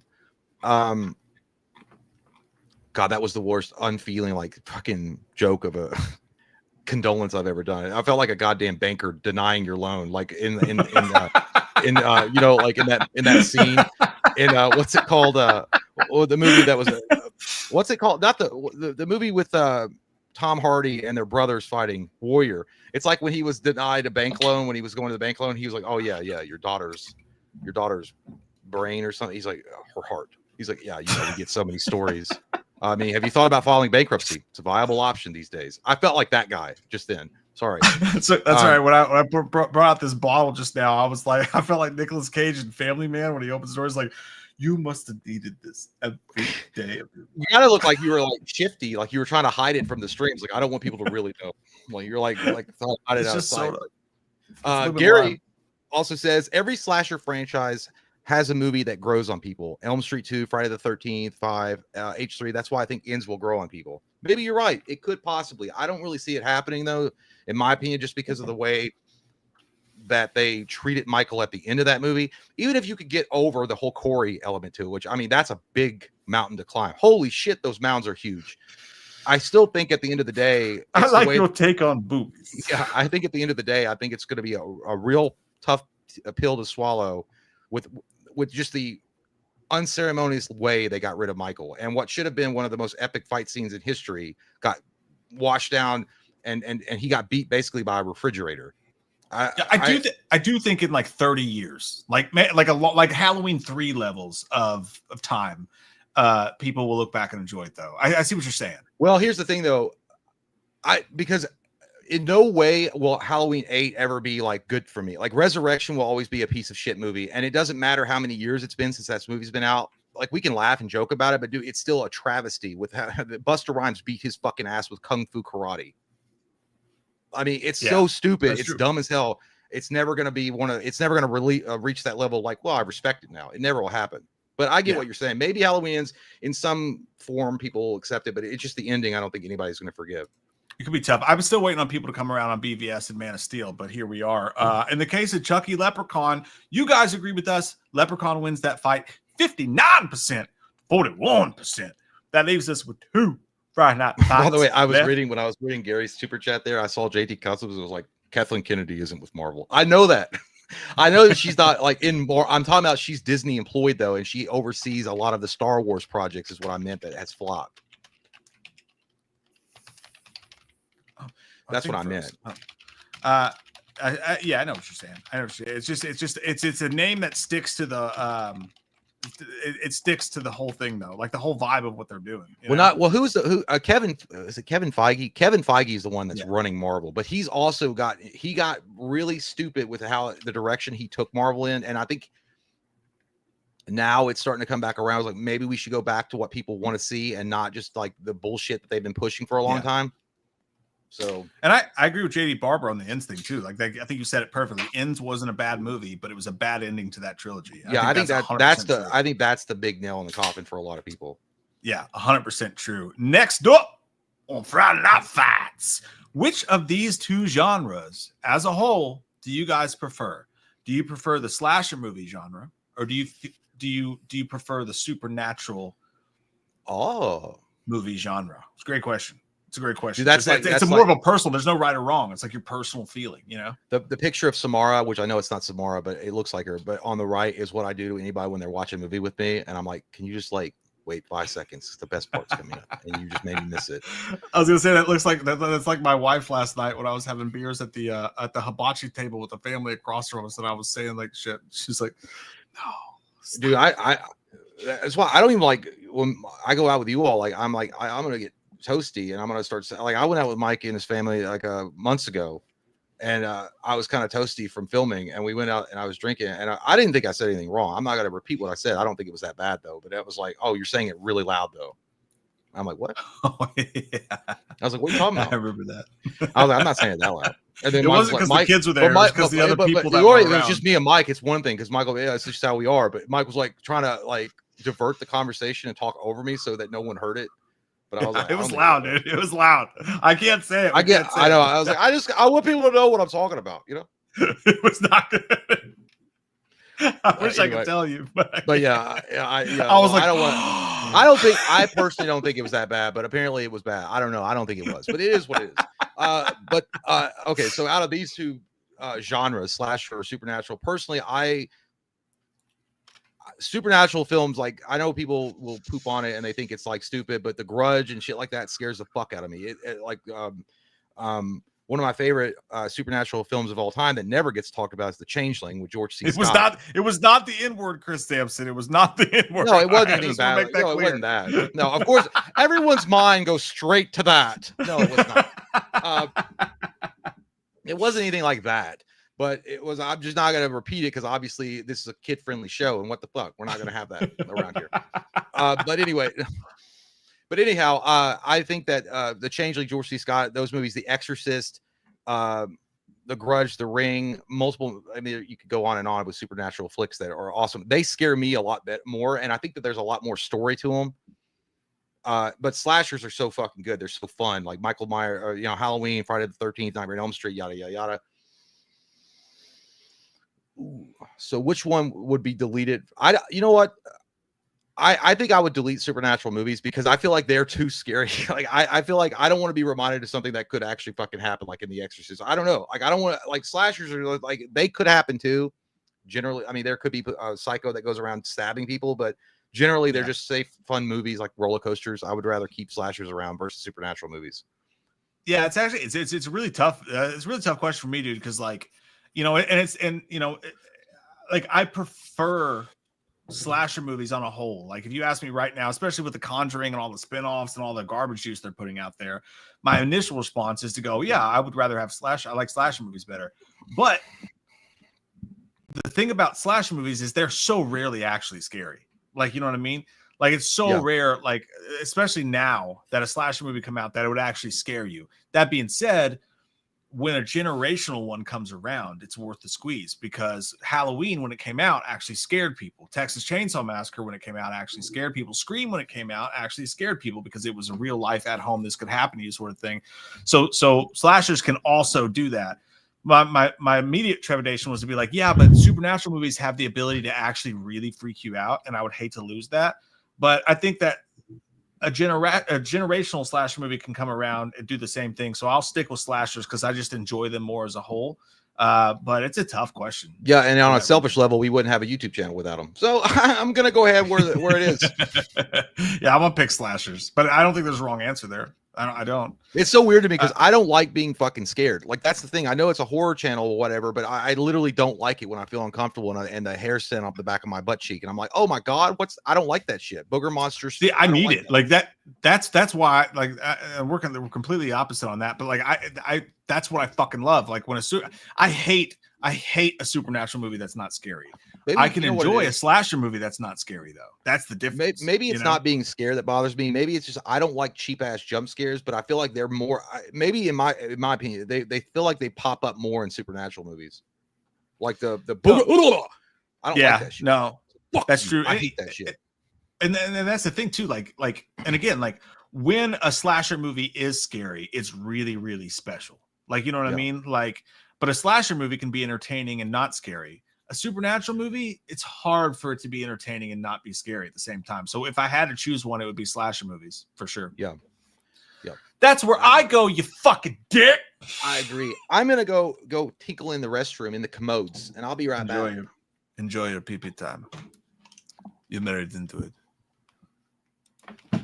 You're married into it. Daniel Torres, what is the soup du jour? It's the soup of the day. That sounds good. I'll have that. That's a fucking great line, dude. Tim McChickens, Consider Man, Sling, Coob, and Pete. Absolutely. I'll have to do that when he gets back.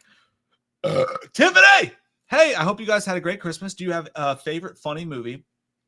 And I'm a new Patreon. Love you guys. Appreciate the fuck out of that, Tiffany. Appreciate all you guys, you Patreon guys, sincerely. A favorite funny movie.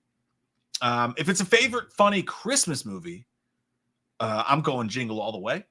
It's my favorite funny Christmas movie. Arnold, put the cookie down. Damn, that's 2 good Arnolds I did tonight. I cannot typically do Arnold. That's fucking great. That's fucking amazing. Fucking Jingle All the Way is an amazing Christmas movie. I also think the Santa Claus of Tim Allen was pretty funny. The first one was pretty funny. Home Alone's obviously really funny. Yeah, I think those are the top funny. Oh, Bad Santa, D-Lands, you fuck. Thank you, Bad Santa. Fucking Bad Santa's great. You're not gonna shit right for a month. Bad Santa's fucking great. Fuck me, Santa. There's fucking great ones. You know, I've never seen Chris. I've never seen Trading Places. Nighttime. I've never seen Jack Frost. Never seen those movies. I know that's fucking crazy. But yeah, the favorite funny movie as far as just funny movies go, you go basically anything Jim Carrey. You got me. Ace Ventura, Liar, Dumb and Dumber. My fucking top 10 comedies is just a bunch of Jim Carrey. You know. Yeah, why not? Jacob. Yeah, LOL. I've only ever seen the first 2 Clerks. Nothing else before this past week. Jay and Silent Bob are funny as fuck. Love you all. Dude, that I envy you so much. If you guys weren't here earlier, Jacob just went through and watched the entire View Askew universe. Man, that's fucking amazing. Experiencing Mallrats for the first time would be the greatest. One of my favorite memories of Jay and I's friendship was when I was a kid and I went over his house and I didn't know anything about the first Clerks movie and he showed it to me. And I'm like, what is this black and white shit? And ended up falling in love with it, became a super fan. I watch Mallrats like 3 or 4 times a year, probably, man. I love the whole VSQ universe. I love Chasing Amy. I love fucking Dogma. I love all of it, dude. What a fucking treat. What a treat. Would you like to suck my cock, berserker? Dude, this is a fucking cool dad moment for me. I was going to get an MJ's presents. My 15-year-old. I was going to get her presents. I called her 14 earlier. It's because I'm having trouble grasping the fact that she's getting older. It's called dementia. No, dude, you know what? I'm old and drunk. One of the things I bought her for Christmas, though, I was walking around JoBeth, and I bought her the first graphic novel of Berserker by Keanu Reeves. Well, he's one of the people that worked on the comic book. I've never read it before, but I bought it for her because I was like, this could be cool. And she's an amazing artist. Like, she's such a good fucking artist. So I was like, that could be cool. She could dig that or whatever. It was just a random buy or whatever. But I was like, that's cool. Like, if I was a kid and my parents bought me a Berserker, I was like, that'd be fucking dope. I think she liked it. She's ready. My mom would have just bought me something called Christian Berserker and said, now read this, and I want to report on it tomorrow. Isn't that weird as shit, though, when you think about it? When we grew up, we knew our parents, like, if you wanted something, you had to ask specifically for that. Like, my parents would have never bought me fucking Berserker. But it feels like we're younger than our parents were when we were kids. It's, like, weird. I don't know. Dude, I asked mom to get me I remember we wanted to get Aladdin on VHS when it had just come out, and she got us, like, the fucking the Temu.com Indian version of Aladdin, and I was like, this ain't Aladdin. She's like, honey, that's what they had at the store. It was Aladdin. And it literally it was Aladdin, but you guys remember what I'm talking about? It was that fucking ripoff. It came out around the same time, and I was like, this isn't fucking Aladdin, Mom. It's like the Indian version of Thriller. Yeah, it was actually not a bad movie. Me and Cody watched it, but I was like, this ain't Aladdin. Dude, like, how did the Indian version of Thriller go?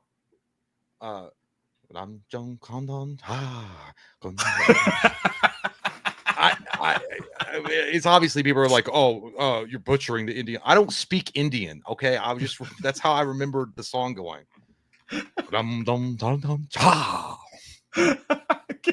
There was another line that we always used to quote. I can't fucking remember it though.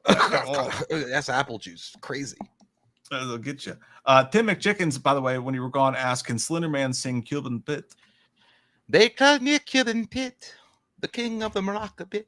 And when people play drum, it go chick chicka boom, chick chicka boom, chick chicka boom. He is the lovely guy. I don't know the rest of it. I don't know.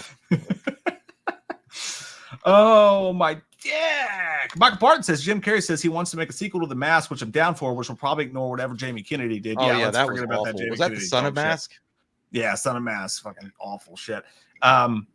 Jim Carrey's always saying he'll make sequels to his movies. He said he would do one to The Grinch, but he was like, as long as they can CGI the makeup, because I don't want to go through it again. Don't blame him.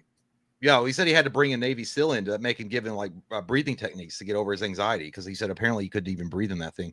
The thing is, I don't know. It was a recent interview. I read somewhere or watched it that Jim Carrey said he only came back to do Sonic 3 because he needs money.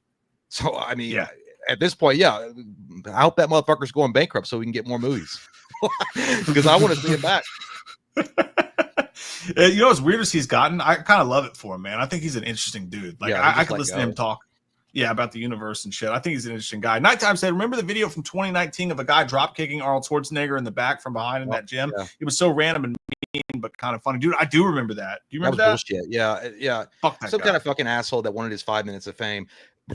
And rest in peace. And I don't want to talk that shit, that much shit about him because he's gone. But like, and as much as I respected him for a lot of his work or what he did, but Jason David Frank doing the same shit to Jean-Claude Van Damme back in the day at a Comic-Con, he had him pressed up against the wall trying to fight him. And I was like, dude, Van Damme is like 25 years older than you, or whatever it was. It was something over because it was Jason David Frank trying to flex on Van Damme and trying to get him to fight. And I was like, dude, this is an old. It's like, well, actually, for Jake Paul, that's called like a pay-per-view event. Fight that old man. Fair. Yeah. But anyway, yeah, that guy that did that to Arnold, man, I hope that guy got his ass fucking beat off camera. Dude, that was so fucking crazy. Arnold took it like a fucking champ, though. Like Arnold would, which I love and appreciate about him. Yeah. Okay, so in the case of my dick, in the case of where's the button? I can't find it, Richard. In the case of supernatural movies or slasher movies, you guys have chosen slasher movies at an the biggest landslide of the night.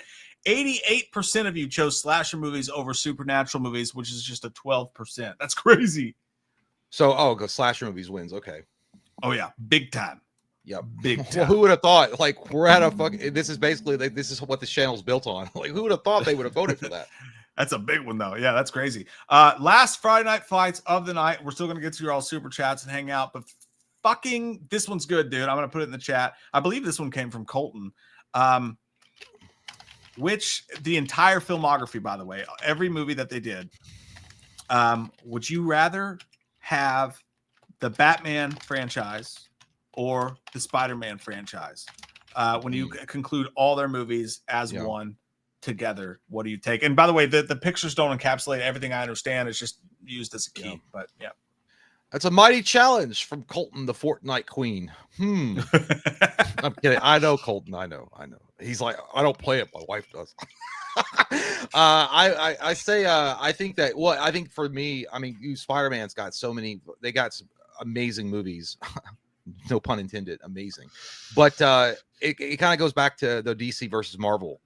It's fucking Batman, dude. Like at the end of the day, it's Batman. Batman's got some really bad stinkers. Well, actually, to be fair, he's only really got one, and even with what you've shown there, Batman and Robin is the worst one by far. It's awful movie. But even the Adam West Batman movie that they came out with was good for its time. It actually was a fun little movie, and it made sense. It was fine. Batman and Forever, not bad. But if you look at Spider-Man 3 sucked asshole. The Amazing Spider-Man 2 with Garfield sucked asshole. Spider-Man. Well, that was really so. They only had two because across the Spider-Verse was great. Both movies were great. Spider-Man 1, Tobey Maguire was great. But at the end of the day, I can't not pick Batman. It's Batman, dude, all day long. Yeah, it's almost impossible. Like it just punches you in the face with its like impossibility. Like it's got to be Batman, dude. Because like you think about the memories you had as a kid watching 1989 Batman with Michael Keaton, life-changing shit. Batman Begins, life-changing shit, amazing movie memories. And Jay and I are huge fucking fans of Ben Affleck's Batman. And The Dark Knight was like The Godfather too. Well, even Mask of the Phantasm, the cartoon that came out in the 90s was fucking awesome. Yeah, it has so many. Talk about it being top heavy. Just so many amazing films. I couldn't imagine a world without Batman films in it. On the other hand, it is a hard conversation because of what Sam Raimi did with Spider-Man specifically. Like I could, and this might be unpopular, but like I can totally let go of the Tom Holland Spider-Man top to bottom. Not really care. The only one. Well, to be fair, Homecoming was all right, but again, it was Robert Downey Jr. was. I did like the origin story, and I do think that Tom Holland fits the role of Peter Parker. And they actually did cast for the role this time. It's not like a 38-year-old pretending to be a fucking 19-year-old. So that did make sense. But but No Way Home was the best one, and before that, Far From Home and Homecoming, they were good, but they were kind of, especially Far From Home, to me, awesome suit. Fine. But it was, and Gyllenhaal, I feel like Gyllenhaal was completely wasted in that movie. Completely wasted. So I don't think that they're all that. I could, if you told me that Tom Holland movies were no longer going to exist, I'd be like, all right, give us the Garfield third movie. Yeah, 100%. And honestly, the Garfield thing's the same way. Like, I like the Tom Holland films, I like the Garfield films, but like, I would feel it pales in comparison to how I would feel if you got rid of like 1989's Batman or Dark Knight or any of that shit. So it's easy for me. It's Batman. Yep. I don't think I'm taking the bat. And you know, it really is sad too, because you never really got to see what Maguire too, but what Raimi would have done with Spider-Man 3 had he not had studio interference pushing the Venom story. Yeah, if he had because originally it was just going to be Sandman, I think, and Sandman, honest to God, you can see the writing and the brilliance of that character, what they were trying to do. Like, he is a bad guy, but he's doing it for the right reasons for his daughter. So it kind of put it in that morally gray area, and how Spider-Man will react to it. Like, it really did. It was going to play on that emotion, but then he got, fucking Topher Grace from that 70s show coming in. It's like, where's Kelsey? Or Casey, whatever the kid's name, anyway. Gary said they spelled the witch wrong too. It's the witch, not witch. That is true. Yeah. That is true. They did fuck that one up 100%. While you guys vote on that one, Colton Kaler says, Mike, I'm going to get my sack back. Can you reenact the conversation between Brett Favre and Mark Gastineau or Jay? I can. It was fucking awkward as shit, dude. It was terrible. Like, Mark Gastineau walks there and they're like, hey, Brett, he wants to meet you. And Brett walks up and he's like, hey man, haven't I met you before? And like, he goes to shake his hand. He doesn't shake his hand. He's like, and then Brett's like immediately like, oh God damn it. What's going on here? He's like, you hurt me, Brett. You hurt me. And he was like, I want my sack back. And Brett's like, he's like, I might take it right. And Brett's like, I think you'd hurt me. And he was like, I don't care. I want my sack back. You hurt what me, is that? Brett. And Brett's like, then they're like, let's go. And Brett's like, okay. It's so fucking uncomfortable. The thing I told you about where, so basically a long time I ago. feel like Mini-Me in that scene where he's like, what does it mean? It's so fucking uncomfortable, dude. Brett Favre, a long time ago, in one of his final seasons, was at the end of a game. They already had one. Michael Strahan was one sack away from the NFL record for the sacks. Oh. Mark Gastineau held that record. And Brett Favre, everybody knows it. He kind of went back. Michael Strahan was coming out. It was the last game of the season, and Favre kind of laid down and let him have the sack. But that kind of fucked up Mark Gastineau's life because he lost a bunch of like opportunities as the sack king. And then ESPN trots this older dude out, who, by the way, became a professional boxer after his NFL career. So even though he was older, he could have fucked some people up. But then again, Brett Favre is kind of fucking racked, dude. He's fucking jacked up. And he came up to him and like confronted Brett Favre. And Brett Favre was trying to be nice. And he was like, I might get my sack right now. And Brett Favre was like, I think you'd hurt me. And he was like, I don't care. You hurt me, Brett. Dude, it was so fucking uncomfortable. I felt really bad for Favre despite the welfare. Sounds like it. I wish I had been in like a from the peanut gallery. I was like, I have seen a lot of stupid things in my life, but that was probably the gayest shit I've ever seen. Mark Gastineau. You fucking pussy ass boy. You're mad that he let Michael Strahan have the record? God damn, get a fucking life and stop being mad that your wife left you for that 25-year-old in the Dominican Republic. Things are going to get better for you. Yeah, good and fit. Well, here's the thing. That's honest to God. It's something that Geraldo Rivera would have pulled back on in the 80s with his big Pringles mustache, like trying to like ambush somebody to get ratings. Hey, I blame ESPN, dude. I think I get Mark Gastineau because that really did like. I understand that like that kind of changed his life because he was no longer the sack king and he was kind of forgotten about. But like to approach it that way was fucking uncomfortable. Well, I mean, word of advice: change your last name to where it's more like memorable. Gastineau. What are you, a fucking Beauty and the Beast villain? This is your name's fault. Adrian said, missed the last few streams. Well, fucking why, Adrian, you dick? Says, still alive, though. That's good. Dropped last name from my handle, by the way. Also, congrats on reaching 170,000 subs. Cheers. Let's drink to that. We did. We got the 170 after all these fucking years, man. Appreciate that, buddy. Yeah, I feel like it was people were like, "Yeah, these fuckers might have earned my subscription," and then Mike fucking makes a video saying he hates Small too. It's like, I don't think so. I'm gonna unsubscribe. Yeah, that was the one. That's the thing. That's it. Adrian said, if you could only have one streaming service with every movie, show, documentary, live event, etc., and one single app for a decent price, or streaming apps never existed, but video rental stores return forever. Dude, I literally asked this question like on Twitter a while back. 100%. I'm literally going video stores, dude. Yep. Bring back the inconvenience. I don't care. I want them fucking back. I think that we've had that talk before, Adrian, multiple times, and I think a majority of people agree with that. I want the brick and mortar stores back. I want Blockbuster, I want Hollywood Video, I want Movie Gallery, I want Movie Warehouse, I want Video Selection. We could go through the lists, but I want them all. Yeah, there was something special and something that you can never replicate with the streaming service about going on a Friday night or a Saturday night to the movie store and just hanging out and looking for a film to watch. Maybe picking up a movie you never even would never have looked at, but the box cover is so interesting, you're going to check it out. I love that. Even Mike's right. Even the inconvenience was fun. Like it was always like a rush to get that new release and be like, oh, you got the copy in? They're like, no, just checked out the last one. I was like, fuck. I was like, all right, when you get it in, can you put my name down so I can be the first one to get it? It's like, yeah. It was good. Good times.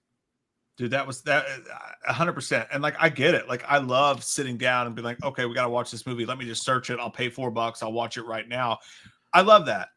But I would watch it all away in an instant if I could have video source back. And that communal experience, that event of going out to buy a movie, it'll never be replicated. The only stipulation I would have is that they couldn't I think that you'd have to rein in the late charge fee. I think that's honestly, other than like the big streaming services that killed, obviously that was the juggernaut that killed it. But the late fee rentals, they were gouging the fuck out of people. Like, you owe $500,000 for a late movie. Like, what? 100%. That fucking hurt bad. Joe Valentine's a great question. Again, hottest final girl: Lauren Lavera, Andy Matichek. That's tough. I'm gonna pick Andy because she graced us with an interview twice. So Andy. Andy, same reason. Both. Yeah. Amazing. If Lauren ever wants to come on and discuss Terrifier, that's fine, and maybe our opinion will shift. But both are absolutely amazing. We're lucky to have them as final girls in the current modern landscape. Daniel Torres, in this modern world. Daniel Torres says, thoughts on Happy Gilmore 2 teaser. We talked about it earlier. I think it actually took away excitement from the movie because it felt so dead. There wasn't a single joke in it. It felt super overproduced. Obviously, it's a super teaser. They wanted to do something during Christmas to get people talking. So, but it was not great. Yeah, flat. It just felt flat.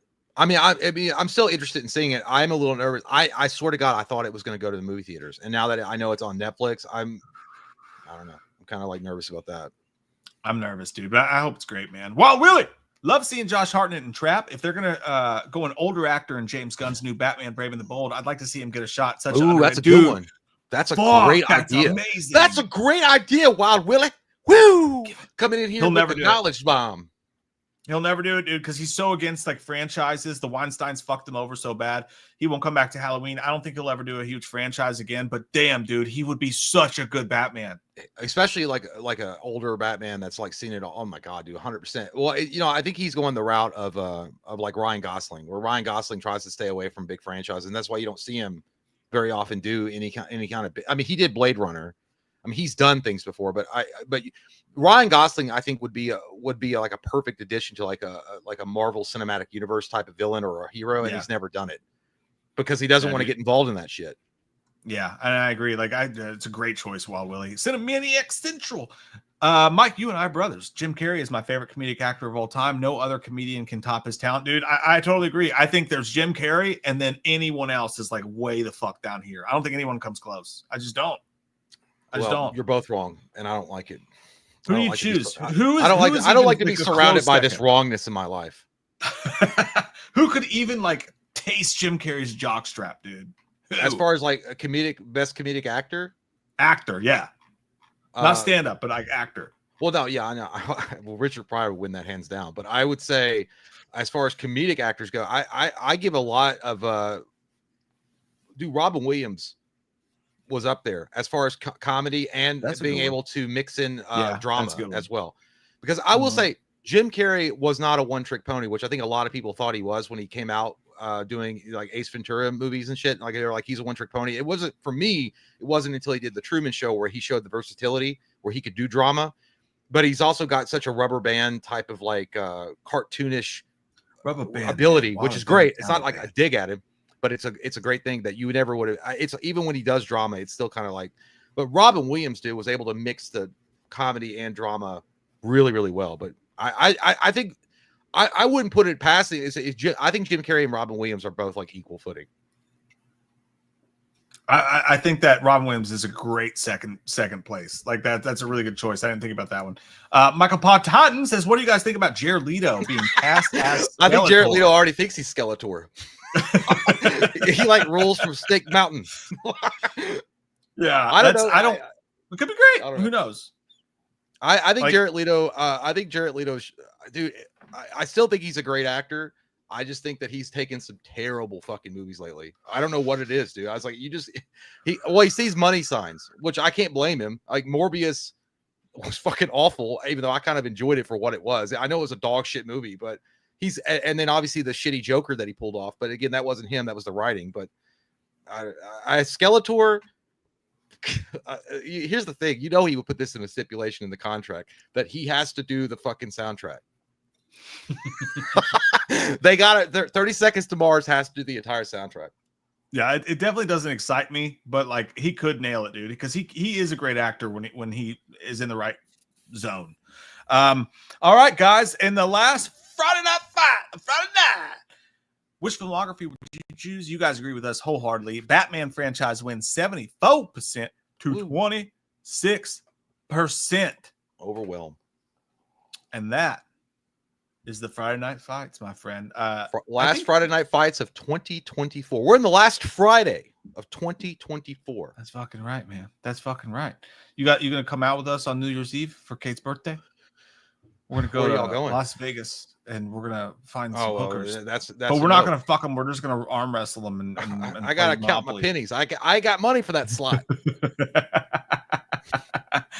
Oh man, yeah, that's crazy. I'd be the worst one to go into Vegas, dude, because I swear to God, I would literally throw away every goddamn dollar I had on stupid shit because I'd be drunk and I'm like, yeah, I can win it. I can win it. I don't like Vegas, man. Like I like everyone's always like, yeah, Vegas. I'm like, dude, Vegas is just you go to any casino, same thing as Vegas. Like, and from my experience, I only went once, but I'm like, dude, like it's just a casino. Like it's any casino, only like everything's the streets smell like fucking shit.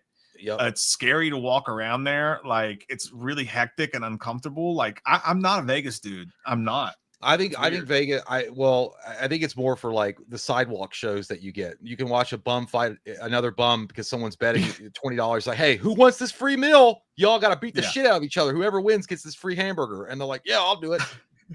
I feel well. I wouldn't, dude. I don't pity them, but I mean, you got a lot of balls to live in Vegas. First off, the fucking price to live there has to be insane, and then just the crazy amount of crime and shit. I couldn't personally want to. I never would want to live there. But yeah, I think it's a little overrated. I heard Reno's really nice. Reno's kind of like Vegas, but like the Diet Coke version. Oh yeah, I've never been there. That could be fun. I think it's crazy to take a plane flight for fucking 6 hours to go to Vegas when you could just go to a casino and it's basically the same. It's nice that you can walk around with an open container anywhere, but like, dude, it's just not. It's not my vibe. I don't know. Like, and to be fair though, I only went once and Katie had a work thing. So like I walked around by myself a lot of the time and just gambled. But like, I think if you went with a bunch of friends and you did the shows and you went to some of the fun spots, it could be really fun. But like, I think I'm just too old for that at that point in my life. Like I can have like one night of fun out drinking and partying and shit. But the second night, like I need to recuperate for like a whole day. But if you're going to go all the way to Vegas, you're going to have to fucking hit that thing hard. And I just don't have that in me anymore. I went when I was a kid. The only time I ever went to Vegas was when I was like 12 or 13. And obviously, unless you're in a fucking Al Pacino movie, it's no place for a kid. And I couldn't. I mean, all it was like, all right. So I don't. Maybe my opinion would change if I went back. I don't know.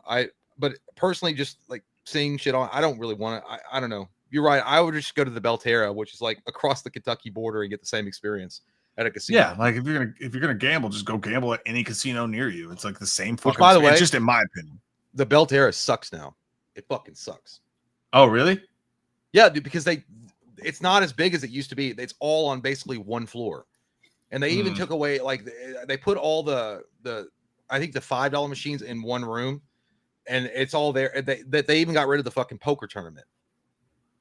Oh, see, if they took that's the only reason I went to Belterra, because you could play $4 I know. I poker wanted and sit there for like 3 you and hours. Cody to go. I wanted you and Cody to go and try to do like some like fucking janky shit. And I'm like, hey, what's those signals? Because I think the pot was only like I think the pot for their games was only like $2,000 or $3,000. I mean, that's a lot of money, but still, like, you all sit around like trying to like, I'm gonna win that 2 or 3, but you'll sit there for 7 hours. I just wanted to get one guy to be like, hey, you cheating us, kid? It's like, no. Yeah, well, fucking these days you can gamble from home on anything you want to. Yeah. So it's like, why would I go all the way? I don't know. Everything smells like shit there. It's By the way, I didn't enjoy it. I want to. Speaking of gambling, because it's a lot, we gotta go soon. But I don't. What the fuck happened with the Beyonce thing? Because I saw that Dave Portnoy posted something about her. Like, he was bitching about her. He's like, oh, Beyonce's not been the same Beyonce since Destiny or something. Every time I like the halftime show she did was like really atrocious and it was bad. And like Dave Portnoy was putting out a bet, like, about, it was like some guy. I mean, it's Dave Portnoy, so he's like obviously pushing Barstool and all that shit. But I mean, it was like, what's he involved in? What's that betting thing? He always pushes it. He had pin betting, but he sold it. Okay, so, it was something. Yeah, it was something like that. I don't know. There was some kind of like not controversy, but people were like talking about how awful the halftime show was. I didn't even watch it because, like, I think it's just corny as shit. Like, I'm not a Beyonce dude. Like, now we're doing country music. This is dumb as fuck. But no, I don't know. Like, it's not my fucking thing. Gary says, I've recently seen the Terrifier movies, and they're not my favorite movies, but I trust that I've seen Lauren Lavera in pictures on the interwebs, and I will say she is hot. She's a very attractive person. There's no doubt about that. It's hard to deny, Gary. Mm-hmm. It's hard to deny. Very hot. Very hot. Hot to touch. Hot to touch. I agree with Chris Sampson. Blink-182 halftime show. Fucking win for the Super Bowl. Who's going to be the halftime show this year? Did they already announce that? I don't know, but Chris, someone shitty. Blink-182 was a good one, but dude, I think the Prince one was awesome. The Prince halftime show was amazing. And there was another one. The Creed halftime show back in the day was fucking good. Yeah, and that wasn't the Super Bowl, but it was the Dallas Cowboys playoff game. Mm-hmm. Yeah, dude, or Thanksgiving maybe, but like Creed would be fucking great. But like, it's Kendrick Lamar. That's not bad. Kendrick Lamar's not bad. Kendrick Lamar's all right. Yeah, I like his shit, but I like your all shit. I like the way it tastes. I want to smell your farts. Tastes good. I'm gonna suck a fart out of your ass. That's a fucking terrible segue, dude. Hey, happy Friday, guys! Thank you guys for hanging out with us tonight. This has been a fucking blast. First Friday night fights in a long time. And who is your favorite Super Bowl performance of all time? Like, I don't even think I have one. I haven't seen it really great. Like, fuck. Who's your alls? Like, I can't remember one that I really just fucking like jerked off to. Like, I know there was a couple in the. I can't remember. I know there was a few that was great. Really, the Prince was good. Prince was good. I do remember liking Prince a lot. Yeah, I don't think they've ever had like a truly great live. Like I was impressed with Lady Gaga because like she flew from the fucking ceiling and all that shit. That was pretty dope. There was another. I think didn't Kendrick Lamar already do one? No, they did. 50 Cent and Eminem did one, which was cool. It was fine, I thought Kendrick Lamar. I know. No, and never mind. I'm not thinking Weeknd. I'm thinking of the Weeknd. The Weeknd was a really good halftime show when the Weeknd did it. Yeah, I don't like him very much, but like that was good. Shakira, that was fucking great because that was hot. Yeah, it was. That was horny. That was horny tits. Anyways, horny. I don't know what Eric. He says Eric says buy meal. J mint meth. What are you talking about? Meth. I've never experimented with that except last night. What do you mean, good sir? That's only Saturday nights that we do the meth together. Yeah. Hey, we love you guys so fucking much. Thanks for hanging out with us. Mama's wrong again. Please call mother. Kyle says, I just farted. Get it out. That's wonderful, my friend. Hey, we love you guys so fucking much. Thanks for hanging out with us tonight. We'll let you know when we will see you soon, when we'll see you again. It may be in 2024. It may be in 2025. But either way, stay safe. Take care of yourselves. Love each other because we love you. And please send us all. Well, we're going to be doing a Patreon next Saturday. So if you guys, make sure you sign up for that. If not, we'll definitely be there no matter what. We love you fucking butts and your faces, and we want to squeeze them. See you guys. We want to bye. Squeeze them. Squeeze them.